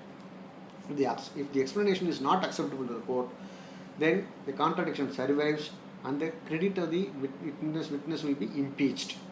That is the main purpose of this 145. We will go to 145, 162 also, just we will have a glance. Then 145, then next, while cross-examining him, what are the questions which are legally permissible? See, what are the lawful questions in the cross-examination? Legally, questions which are permissible. I already have explained, pertaining to veracity, pertaining to the position, pertaining to his credit, shake the credit by injuring the character. Here I highlight it, please see this. To shake credit by injuring the character. So these are the three things which you can go beyond 138. Just bear it in your mind that 138 said chief and cross examination must relate to the relevant facts, and 146 you can go beyond to that with respect to the veracity, with respect to the position, with respect to the character. These are the three areas where you can go beyond. Okay. So now we are coming to the 147. Already I said 147 and 132 are linked. We will just keep it aside, and first we will complete this area, then we will come to when the witness is compelled to answer. The compulsion is also relating to the matter in proceedings. When the question relating to the matter in proceedings or relates to the matter relevant to the proceedings are suit. Relevant to the proceedings means relevant to the question involved, A killed B or not. Suppose if the question is relating to A killed B or not, suppose it's related to the relevant to the proceedings, then he is compelled. When he is compelled, I am the witness, I am compelled to answer. In that compulsion I am answering, but I say there is forcibly I have to say at the time of incident I also accompanied along with the accused. This is a word which is coming out from the mouth of the witness. If that is coming out, it needs to be presumed that I am also an accomplice I am also part of that crime. So that will tend to incriminate me or tend to penalize me. If it tend to penalize me, whether the proceedings can be initiated against me, whether it could be arrested or not, or the questions, that is what the safeguard that is given in 132. 132 says no excuse for the witness. There is no excuse for the witness if the answer which he gives tend to criminate him or tend to penalize him or forfeiture of the property. That will leave the second part and third part for the better understanding. We will take only the first part. If the answer is first mandatorily under section 147, the question must relate to the matter relevant to the suit or proceedings. Relevant to the issue. We will take relevant to the issue. If it is relevant to the issue, as per 138 also, we will have to chief and cross only pertaining to the relevant fact. So, if it is relevant to the issue, and if the relevant answer that I am giving is incriminating the witness against, if I am going to be the witness, the answer is going to incriminate me, I am protected under section 32 of the Evidence Act. No excuse, but provided if it tend to incriminate me, no proceedings can be initiated against me or no arrest could be effected against me. I cannot be arrested, no proceedings cannot be initiated against me. That's what the 147 and 132 has to be link together. What here it says, this, see the stipulation of the section here, if any such question relates to matter relevant to the suit or proceeding, the provisions of section 132 applies there too. See here directly 147 says, so if it related to the question issue, related to the question, you go to 132. Here 147 directly we are shifting our route to the 132. So here let it stand as such. You take a example of this Banu's case and the Dina case, which is pertaining to the death of fastest son of MGR, former Chief Minister of Tamil Nadu. This murder of the former Chief Minister's fastest son. So in this case, the Honorable High Court has dealt with this 147 and 132 elaborately. When a witness is compelled to answer, if he is a witness before the court of law, whether Article 20, subclass 3, no one can be compelled to be a witness against himself, is applicable in this case or not. If he is a witness, whether he is unapplicable or not, that question is also dealt with. And the second question is that in the case of the approver, whether the transaction, when the conspiracy has been cut, whether it is part of the course of the same transaction or not. That is also the question that's been dealt with. Different complicated questions that's been dealt with in that case. Just go through that, you can understand. For the time being, you can minimize this your understanding with the 147 when a witness is compelled to answer. I cannot say that I am not compelled to answer, I cannot go. Suppose if the matter relates to, because you are duty bound to say truth under section 8 of the Votes Act. Always keep it in your mind while dealing with the Evidence Act. Under section 8 of the Votes Act, you are duty bound to say truth before the court of law. As because we are compelled, you cannot say simply, no, I am not compelled, I cannot give you the answer. I will evade the answer, I will give a false answer, I will lie before the court. That amounts to a lie. We will be transgressing the section 8 of the Votes Act. So always keep it in your mind that these sections are connected with the section 8 of the Votes Act. Then comes the 148. Here, I think time is going up. Okay, 148 will where the court to decide when a witness is compelled to answer. Here you see, if such question relate to the matter not relevant. See now here comes the 38. You compare it with the 138. I said chief and cross should be confined to the relevant matter. If the question is here, what it says, if the question relates to the matter not relevant to the suit or proceedings, totally an unconnected question is asked. Totally an irrelevant, unconnected question is asked, except in so far as it affects the credit of the witness by injuring the character. That is 146. I said 146. You are given a leverage to go beyond the second part of 138. Suppose if you are completely going beyond the 138, that is relevant fact, and you are landing up in now 148. 148 is the question is asked which is not relevant. So here comes proper question, improper question, and these are the two questions that's been dealt with here in this case. So suppose if the such question is proper, see here, court shall have a regard to the following consideration. I will just go through the section fully. In any such a question relates to the matter not relevant to the suit or proceedings, except in so far as it affects the credit of the witness by injuring the character. This is what the exact word in 146. The court shall decide whether or not the witness shall be compelled. Court shall decide whether or not the witness shall be compelled. And if the court thinks, warn the witness. See the word. If the court thinks, warn the witness, you are not obliged to answer. It is not required for the witness to answer any irrelevant question. That's what it means. In that instances of asking any irrelevant question, the court can warn the witness, you are not obliged to ask. In the exercising the discretion, court shall have the following consideration. Following things may be considered. What it says, such question is considered to be a proper question if they are of such a nature, the truth of imputation, what is the imputation which we are putting on the witness, is seriously going to affect the opinion of the court as to the credibility of the witness. See that the imputation you are going to create, that is a proper question. Because the imputation is permissible under section 146. Here 148, we are in the 148. 146 imputation, he is dealt with here also in 148. Suppose you are putting an irrelevant question, that irrelevant question is connected to the imputation. That imputation is going to seriously affect the opinion of the court as to the credibility. If the opinion of the court as to the credibility is impacted, it is proper question. Suppose if the opinion of the court as to the credibility is not affected, you are imputing a person, imputing the witness, that imputation is going to be proved, and that imputation is not going to affect the opinion of the court as to the credibility, it is an improper question.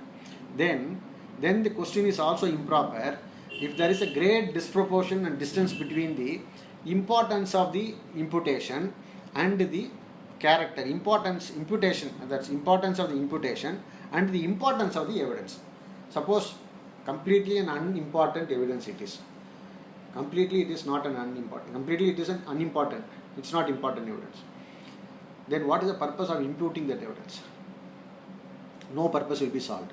So therefore, then that case also, that is an improper question.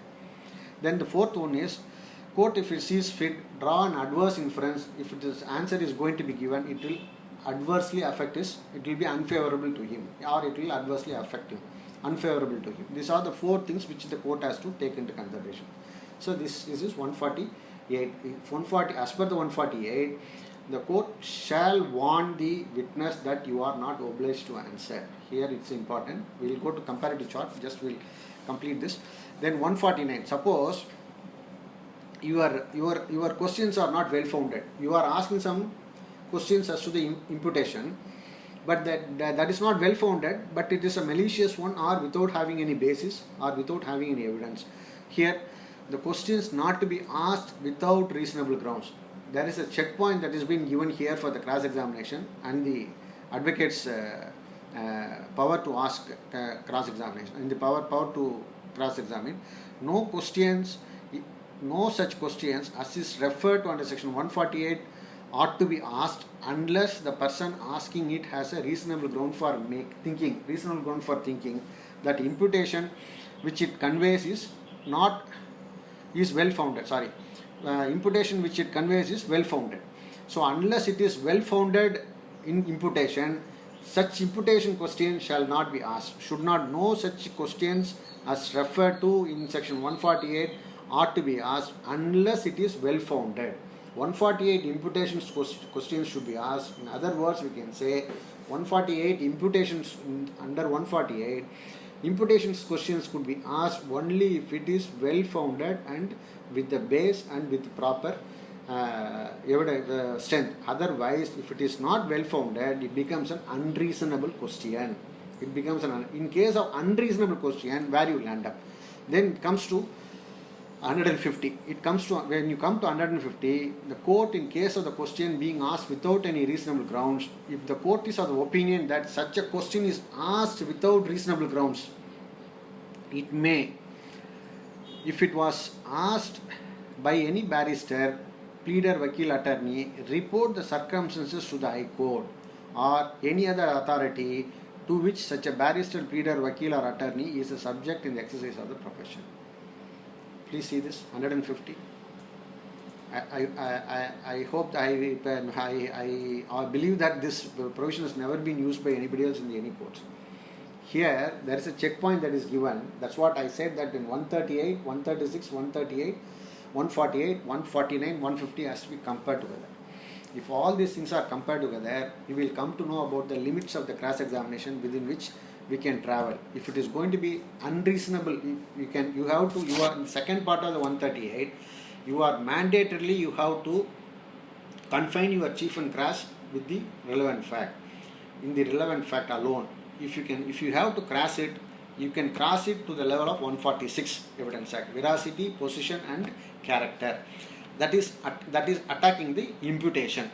If you come to the imputation that is prescribed in the 148, what are the imputation? Proper question, improper question. Imputation which has to affect the opinion of the court, that alone is a good.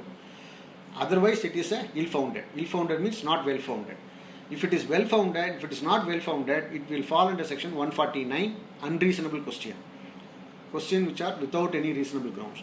If it is 149, the court can give a submit a report to the Bar Council or to the High Court, under which we are doing our profession. This is a 150. This is therefore this is the framework of. Then we will come to 145, 146 and 155. That is a chief and cross examination. First we will complete this part. So along with this 150, you also please see the indecent and scandalous question which has to be avoided. Court shall forbid. Court may forbid any questions and inquiries which regard to the indecent and scandalous, and also the question intended to 152. The question intended to insult and annoy the witness. Insulting the witness, annoying the witness is also to be forbidden. Court shall forbid. Here may forbid. Scandalous and indecent is may forbid. See the word here, may forbid.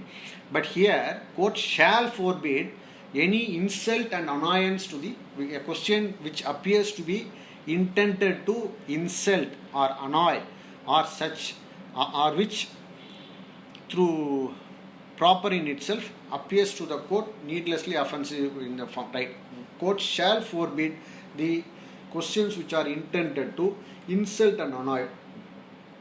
So along with 150, you have to take into consideration the 151 and 152 also. Now we will go to a chart and we will come back to the another important chapter, that is 145, 146, 155 and connected to 162 also. That is the second thing which I will take. And so before that, then one another thing is 154, hostile witness. I will reserve. I will come to first. If I will finish up this and then I will come to this. I will share another document with you. Then I will close this.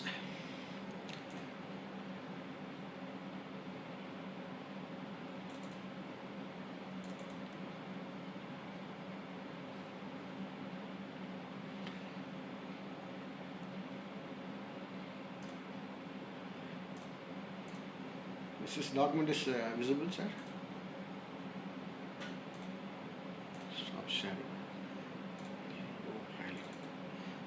I'll take another charts, a little, it will be in red. Yes, sir. It's on. Yes, madam. Now, Yeah. see, now why I have said your cross-examination power is limited. See, you compare it with, this side I have given section 5, this side I have given 136, below 136 I have given 138, and below 138 I have given 147 compared to 130, that's not required, just forget it, 147. 148, below that 148 I have given. And below that I have also given 149 and 150.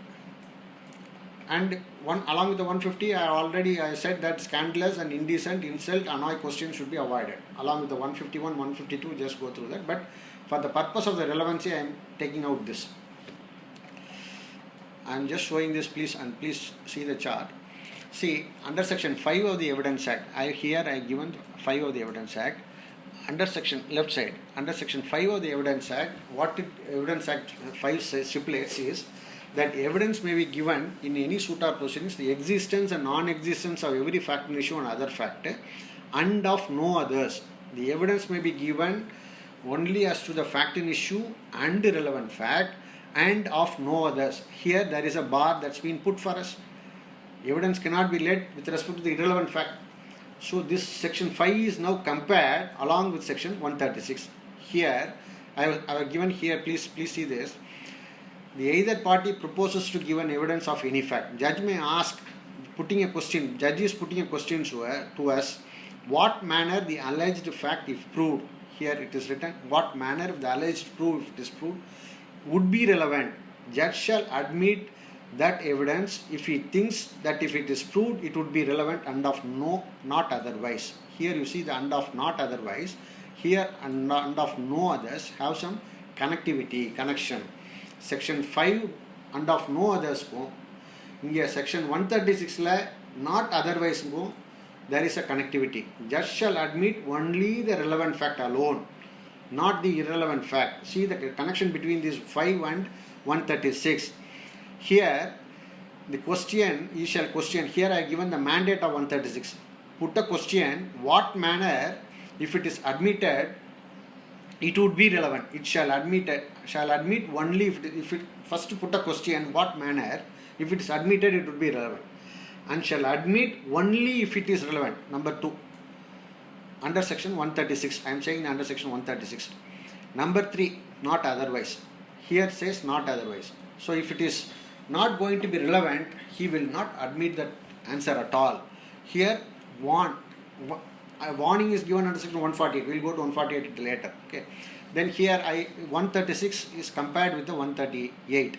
138, witness shall be first examined in chief, and so desired. This is a part number 1. The part number 2, this is so important part. The examination and the cross-examination, excuse me.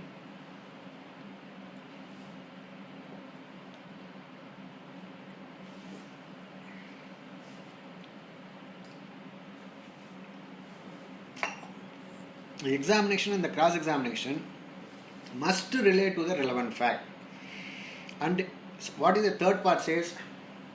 It need not be confined to the facts to which the witness have been testified in the chief examination. You can transgress the facts from the facts which have been testified in the chief examination, but it must relate to the relevant fact. Must relate to the relevant fact. That's what the part number 3 is. Part number 3 is subject to the part number 2. You can transgress from the fact which had been examined in the chief, but as per the part number 2, your cross-examination must relate only to the relevant fact alone. This is part 138. So if you are violating it, you can. What is the exemption to this 138 second part? Exemption to the second part is here. You come to 146 here. 146 here. Test the veracity, not list. Test the veracity, wrongly typed. Test his veracity, discover who is he in his position in life, and shake his credit by injuring the character. So these are the 3 important criteria in which you can violate, for which you can violate you can deviate from the 138, which pertain to the testing the veracity, position and character, testing the character. Suppose this 146, beyond you are asking the questions pertaining to the imputation under section 146. You are within the 146 now, and you are asking the question pertaining to the imputation. Now you are coming under 148. If your question is not related to the matter relevant, if it is such a question relates to the matter not relevant to the suit or proceedings. Now you see this not relevant to the suit or proceedings, but yet it pertains to the imputation. It is not relevant to the suit or proceedings, but it yet pertains to the imputation. Then in such a case of imputations, then the imputation is going to affect the opinion of the court, it is proper. If it is not going to affect the opinion of the court, it is improper. That's the 2 things that you have to bear. Other 2 things are there. This is the 2 things which you have to bear it in mind. Here, if it is not relevant to the suit or proceedings, except in so far it affects the credit of the witness by injuring the character, the court shall decide whether or not witness shall be compelled to answer. Here, the court will have a discretion to decide whether you are compelled to answer or not, whether the witness is compelled to answer or not. In those cases, it can warn the witness that he is not obliged to answer. See here, I have written. This is what the exact reproduction of the section here. Reproduction of the section. What is the words that's in the section? You are now warning the witness you are not obliged to answer. Even then, if the imputation question is asked without reasonable grounds, not well-founded grounds, then the court can submit a report under section 150 to the High Court or to the authority under which the Vakil advocate attorney is a subject in exercise of his exercise of his profession. So a report could be forwarded if it is going to be a ill-founded imputation question and not relevant to the matter in question, not relevant to the matter. So therefore I am saying, when compared with, so again I'm going back to this area, this please see this 531 as per section 136, as per section, here I have written, so the gist of it, the extract of it I have written here, which I have highlighted, as per section 5, as per section 136, as per section 138, as per section 148 and 165. It's a judge's power to put a question to any witness, any point of time, as to any relevant question, it may be irrelevant question, or may ask to produce a document at any point. Judge's power under section 165. We will come to that later. But anyway, we compare it with section 5, 136, 138 and 148. You see that And the section 5 says, and of no others. Don't let in evidence, give evidence pertaining to the irrelevant matters. Section 136 says, shall admit only relevant, not otherwise.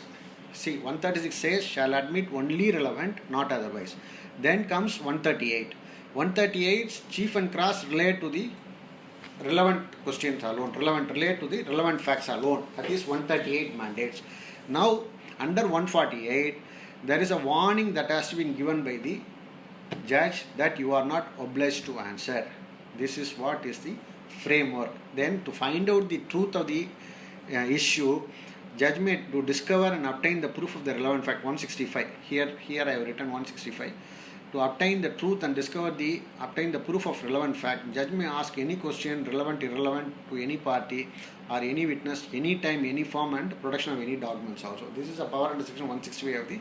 So leave alone the power under section 165. Now when you compare it to the 536, 136, 138 and 145, 148,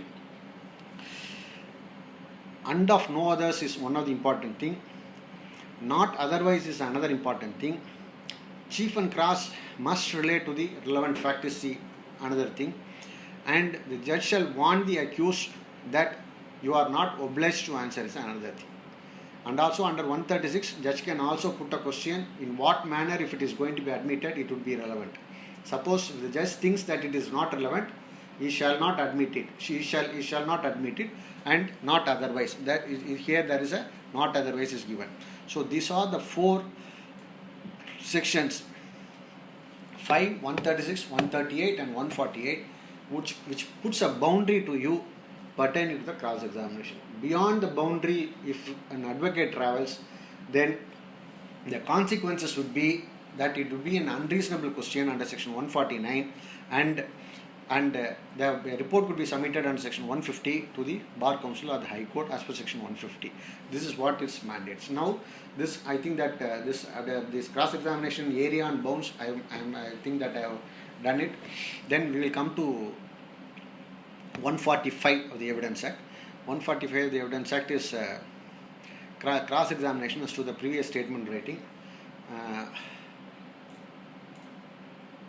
Then I'll close down this chart and again I'll skip over to my own this. I'll go to the Evidence Act now.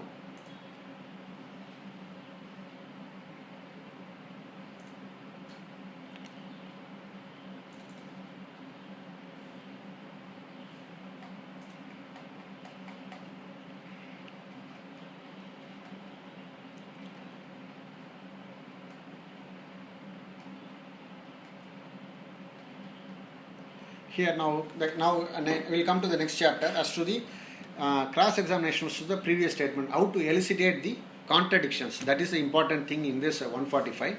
I already said there are two parts in this 145. I'm not going to read the section again. I'll just give an extract about it.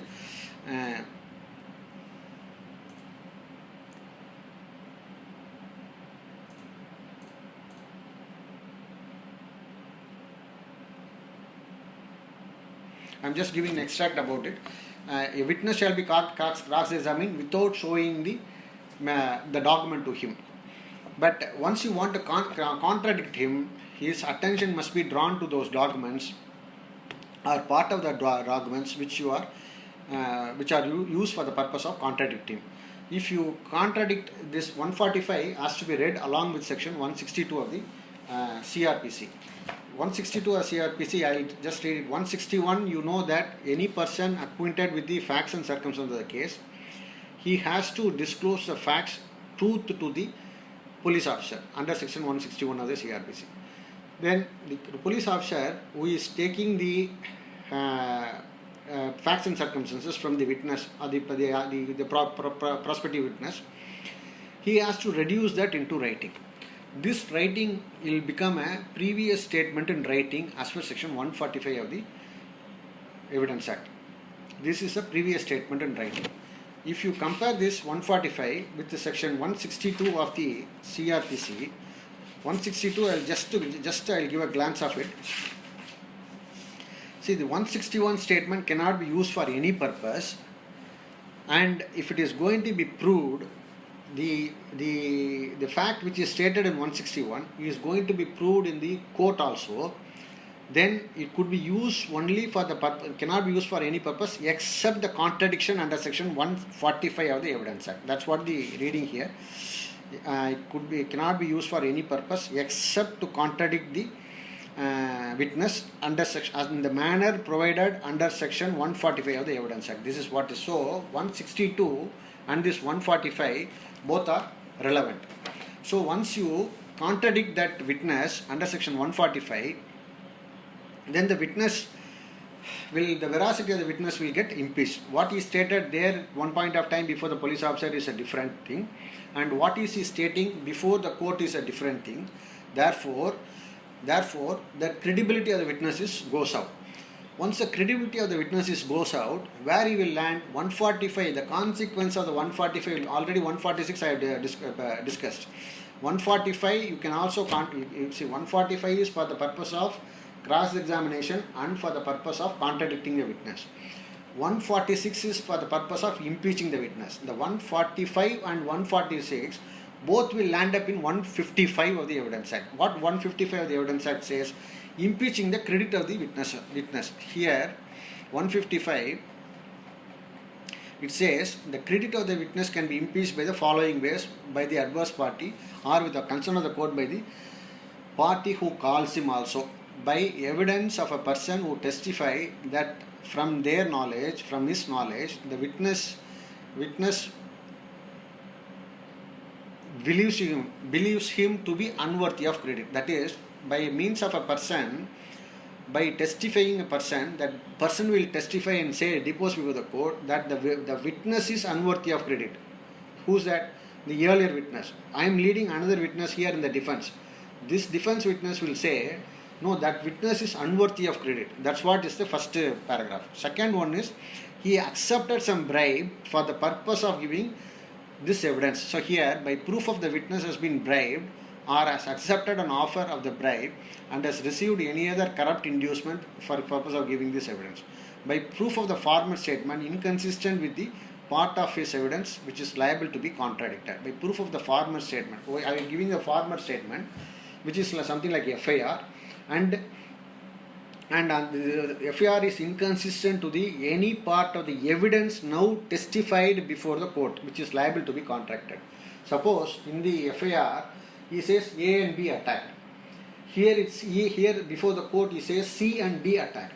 There A and B is totally different in the former statement, that is FIR.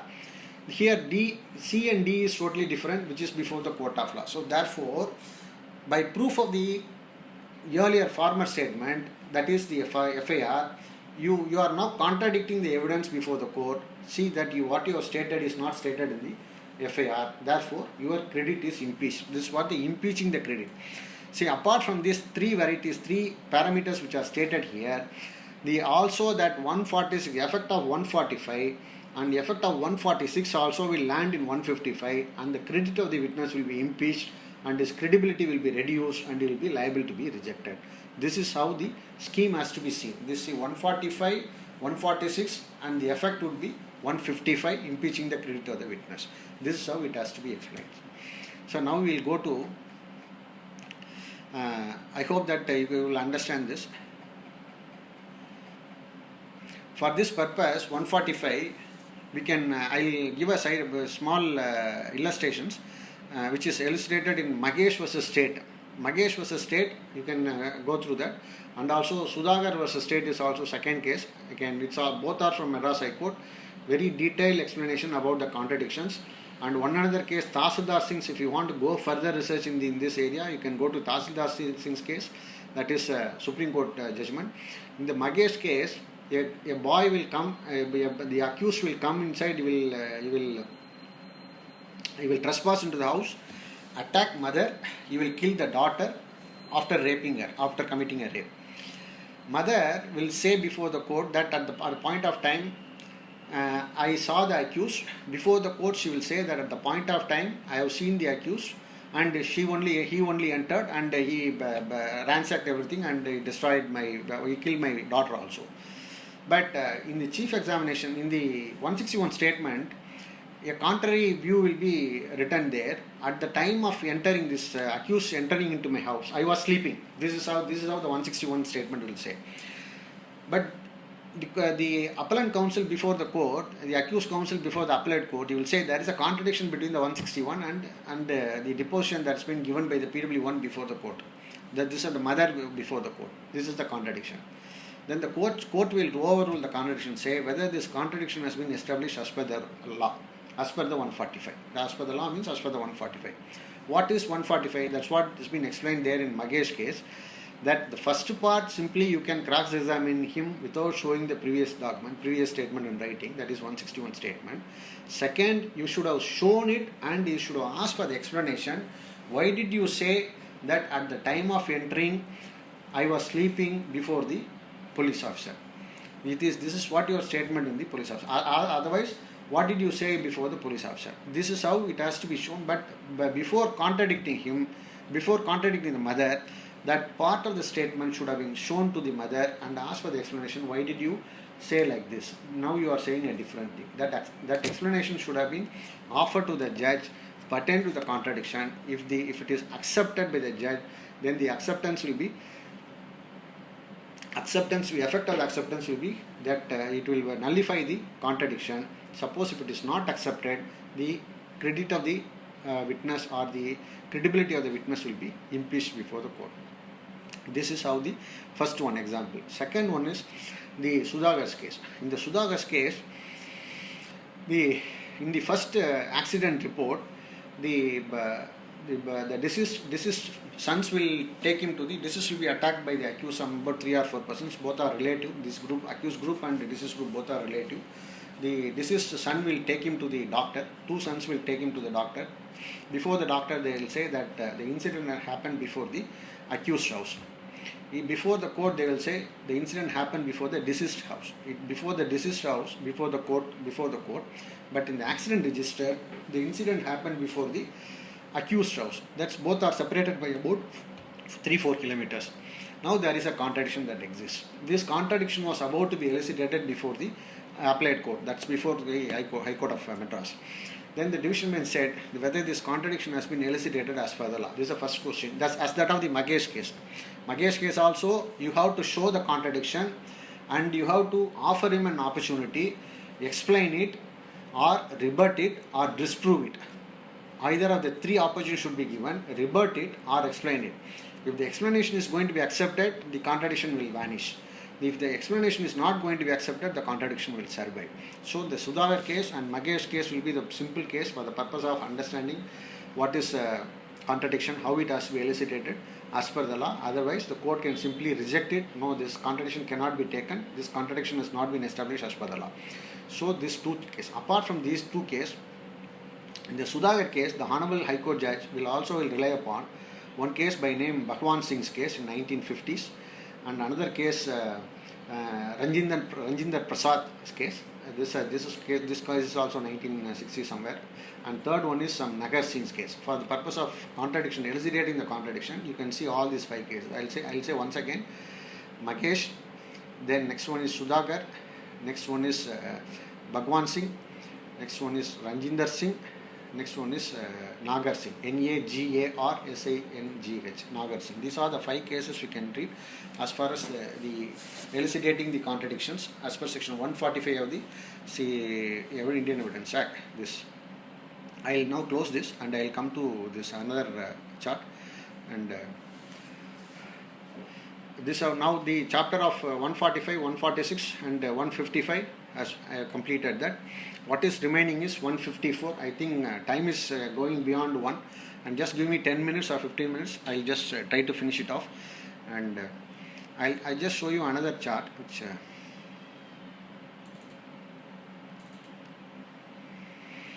now only thing which is left is that I think that 154 hostile witness, 154 and 157. We have two more topics which we have to cover. 154 which is hostile witness, and 157 which is the later testimony is the same fact can be corroborated by the former statement. Well, no, before that we will go to 155, then we will go to 154, please. 154 is not here. Once again I'll take the Evidence Act.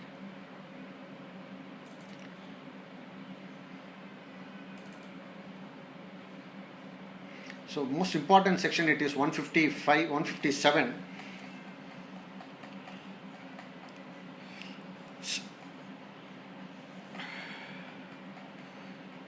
See, before that I will give a general introduction about the please understand the difference between the former statement and the previous statement. What are all the former statement which has not been defined anywhere in the Evidence Act or in the CRPC? What is former statement? Former statement is said or which is defined in the 157 Evidence Act. Previous statement is stated in the 145 of the Evidence Act. 145 says previous statement, cross examination as to previous statement in writing. Please I will take you to the 145. Here you please see this wording here. Cross examination as to previous statement in writing. See here, cross examination as to previous statement in writing. So this is a previous statement writing or reduced into writing by somebody else. If it is a 161 statement, it is reduced into writing, so it becomes a previous statement.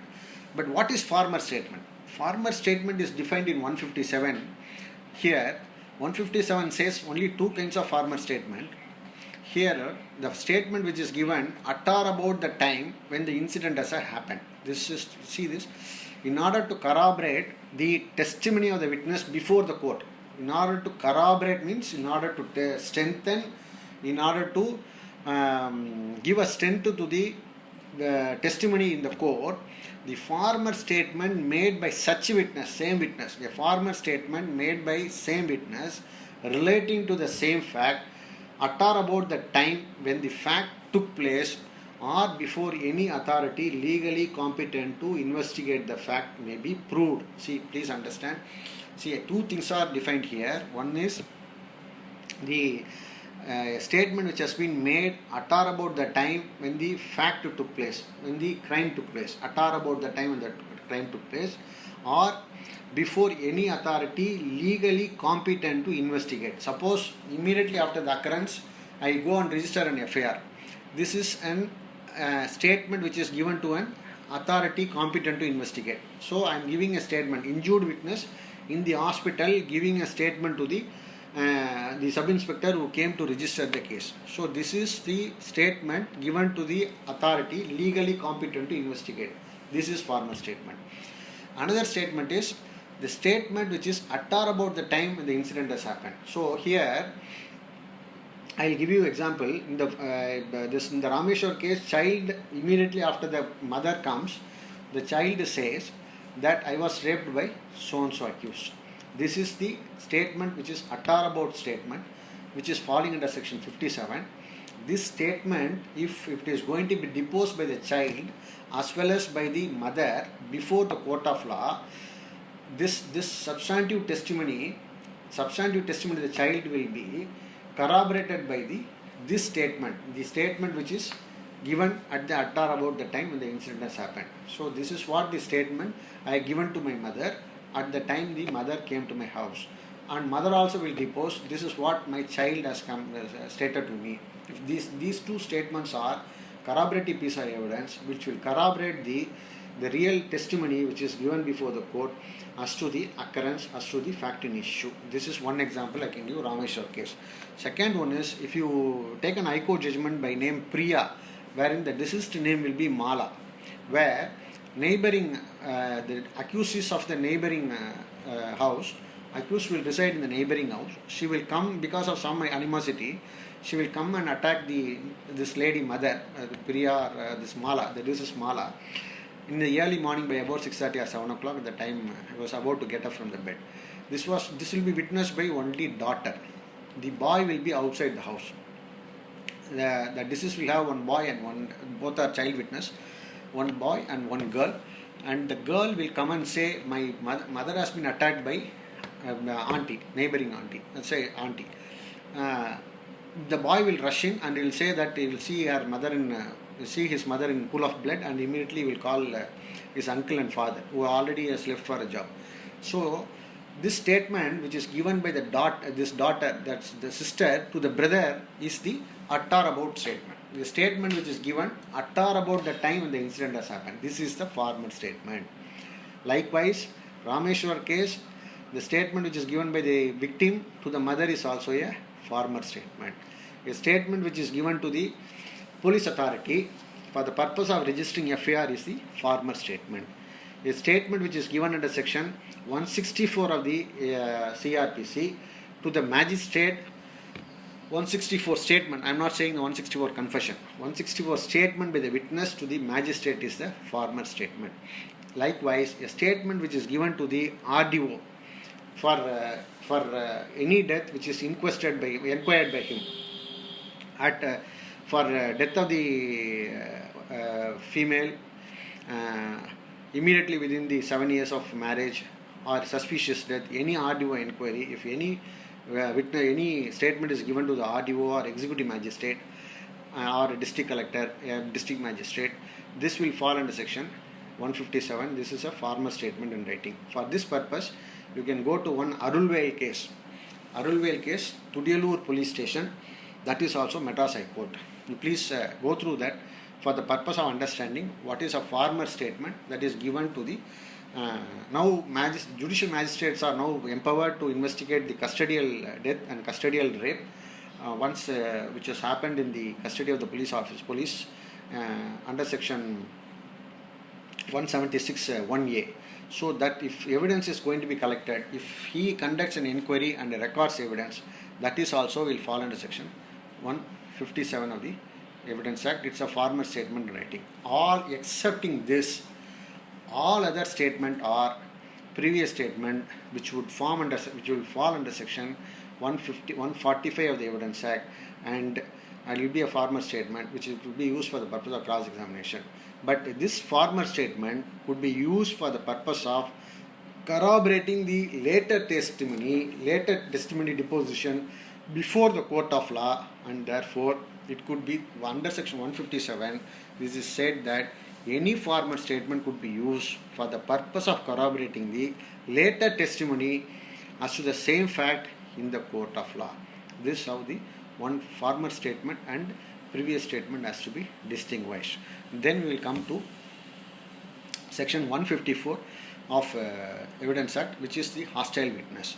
Hostile witness is the witness which is hiding the truth or not willing to disclose what has really happened before the court of law.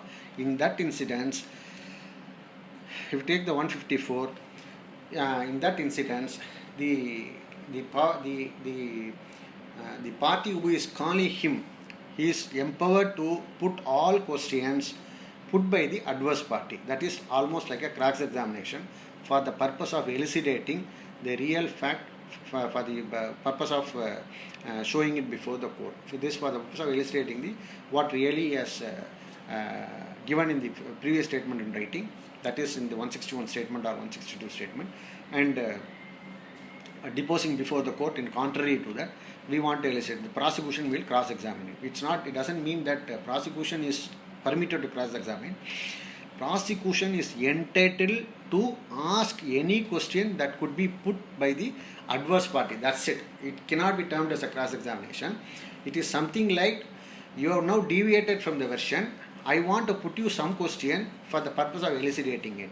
In those incidents, the court can take any part reliable, any part of the hostile, because he is hostile to the prosecution.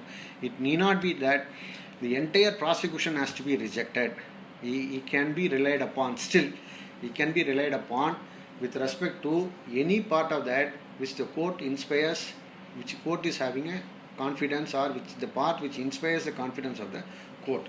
This is what the 154. If you want to if you want to take some judgments pertaining to the not outright rejection of the hostile witness, you can see Satpal versus NCT in 1965, some DVSC, the Vigilance and Anti-Corruption judgment it is.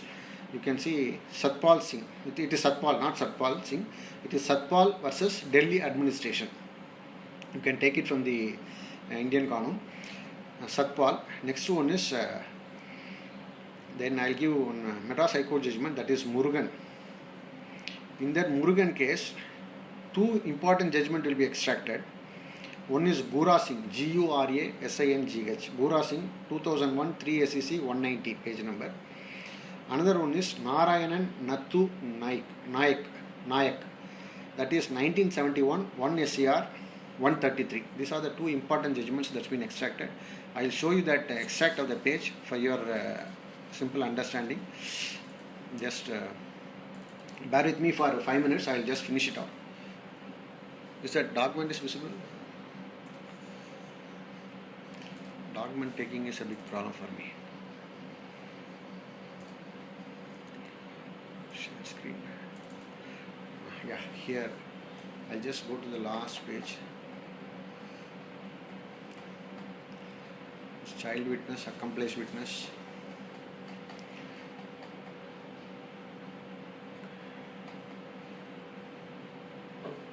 For cross-examination purpose, you can also see Kannan versus State. Date of judgment is 12/4/2016, wherein the Kartar Singh case will be dealt with. Kannan versus State.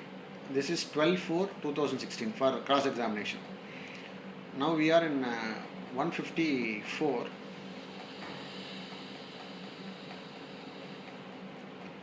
See, in this Murugan case, the Gura Singh's case will be extracted. Here, the hostile witness is described as one who is not desirous of telling the truth at the instances of one party calling him, and unfavorable witness is a one called by the party to prove a particular fact in issue or relevant fact in issue, and fails to prove such facts and proves an opposite fact. See, unfavorable witness is a witness who is will not be proving the fact for which he has been called to prove, but he will prove some other fact. That is unfavorable.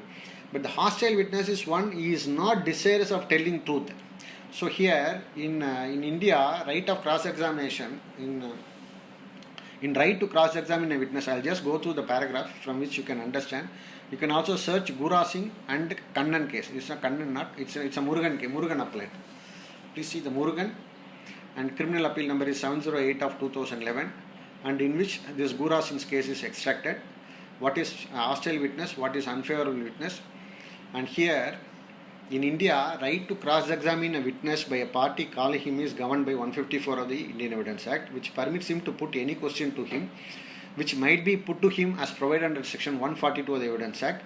The purpose of section 154 of the Evidence Act is to provide an opportunity to the party who has called a witness to elicit necessary evidences in order to prove that fact in issue and relevant fact. Even if the witness so treated as hostile and cross-examined with the permission of the court, the evidence of the said witness is not washed off from the record altogether. Please see, not washed off from the records altogether. It is for the court to analyze the entire witness of the said witness. If the court finds reliance on any part of the evidence of the hostile witness in respect of any fact, it is not illegal to act upon the same. That is what is decided here in Narayanan Nattu Nayak, Maharashtra, 1971, 1 SCR 133. This is extracted in Gura Singh's case also. The Gura Singh is extracted in here Murugan's case. So this is how the 154 has to be considered. As because he is a hostile witness, it's not that you have to be completely, it has to be eschewed and it should be thrown out of the consideration. It could be considered if the court is having court finds reliance on any part of the evidence of the hostile witness in respect of any of the fact, it is not it is not illegal to act upon the same. That is the relied upon fact. So hostile witness also, in the hostile witness evidence, any part could be relied upon where court finds that this part is reliable. This is what has been elucidated here in this judgment. It's been propounded in this judgment. Okay. Apart from that, what is left out is 165. 165 is nothing but extraordinary power of the judge who deals with the case for the purpose of, already I read out in the chart, for the purpose of finding out and discovery of the truth in the fact of issue. He can put any question, relevant question, irrelevant question, ask for any document at any point of time, and the adverse party will not have any right, entitledness to object for it. This is a power under section 165 of the Evidence Act. Other two are just like the jury and other something, no new trial for new admission or something like that, which is not so important. This is how 165, up to 165 I covered. I hope that I have concluded the Indian Evidence Act completely from section 3 to 165. I hope it would be very useful for you. I wish all the aspirants of the district judge examinations to have a wonderful time and enjoy the reading and enjoy the examination also. It will be useful for you in the, not only for the examination and also for further career. Only on the basis you are going to sit and work in the district judges sir. I wish all of you to have a grand success in the forthcoming examination. I pray God that God will give you all sort of strength and energy, stamina and spirit for the purpose of achieving your goal. And thank you very much for this opportunity that's been rendered by Adilishmi Madam. Thank you so much, Madam, for this opportunity. I conclude my speech. Thank you, sir. Thank you, sir. It was really excellent. And 4 sessions, and today this session was really excellent. You took us through 2.5 hours without non-stop. Then it shows the passion you have towards this particular subject of law. And I know not only this subject, you have a passion for many subjects. And Evidence Act is special to our brother Advocate B.Balaji, sir. Really excellent, sir. Even though this is the last session in the planned online coaching for the aspirants, it gives us, and there were so many calls for me asking me not to stop the sessions and continue the sessions. I just told them I'll definitely do it. We need a little break. Sir, with me, we'll take a break now from you, sir, but we expect you to keep connected with Legal Eagles alike in one form or other. Sharing your knowledge in different topics and different proposition. Even in evidence, you can take the citations or the case laws precedents as one's particular topic or any particular sections you can deliberate in depth also. We can work upon it. Thank you so much, sir. Thank you. It's a very simple word. Thank you. In thanking you, I thank all the faculties who have taken us through from day 1, September 23rd, Mr. Pratap started, and in fact, I told almost 18 to 19 faculties were us with this session of intensive coaching in this 1.5 months, training the civil judge and the district judge aspirants as such. And Legal Eagles alike takes immense pleasure in thanking all the faculties, thanking all the participants, thanking all the aspirants, all the volunteers who have been connected with us. I wish every one of you, whether you are aspirant or a practicing lawyer or a law student, I wish every one of you would have taken a knowledge sharing. It was a knowledge storehouse, and it was really each one was an encyclopedia in the session. They were taking us the topics they were deliberating. So kindly keep connected with Legal Eagles alike. Even though we are closing down this particular series, we are keeping connected with you in a different perspective.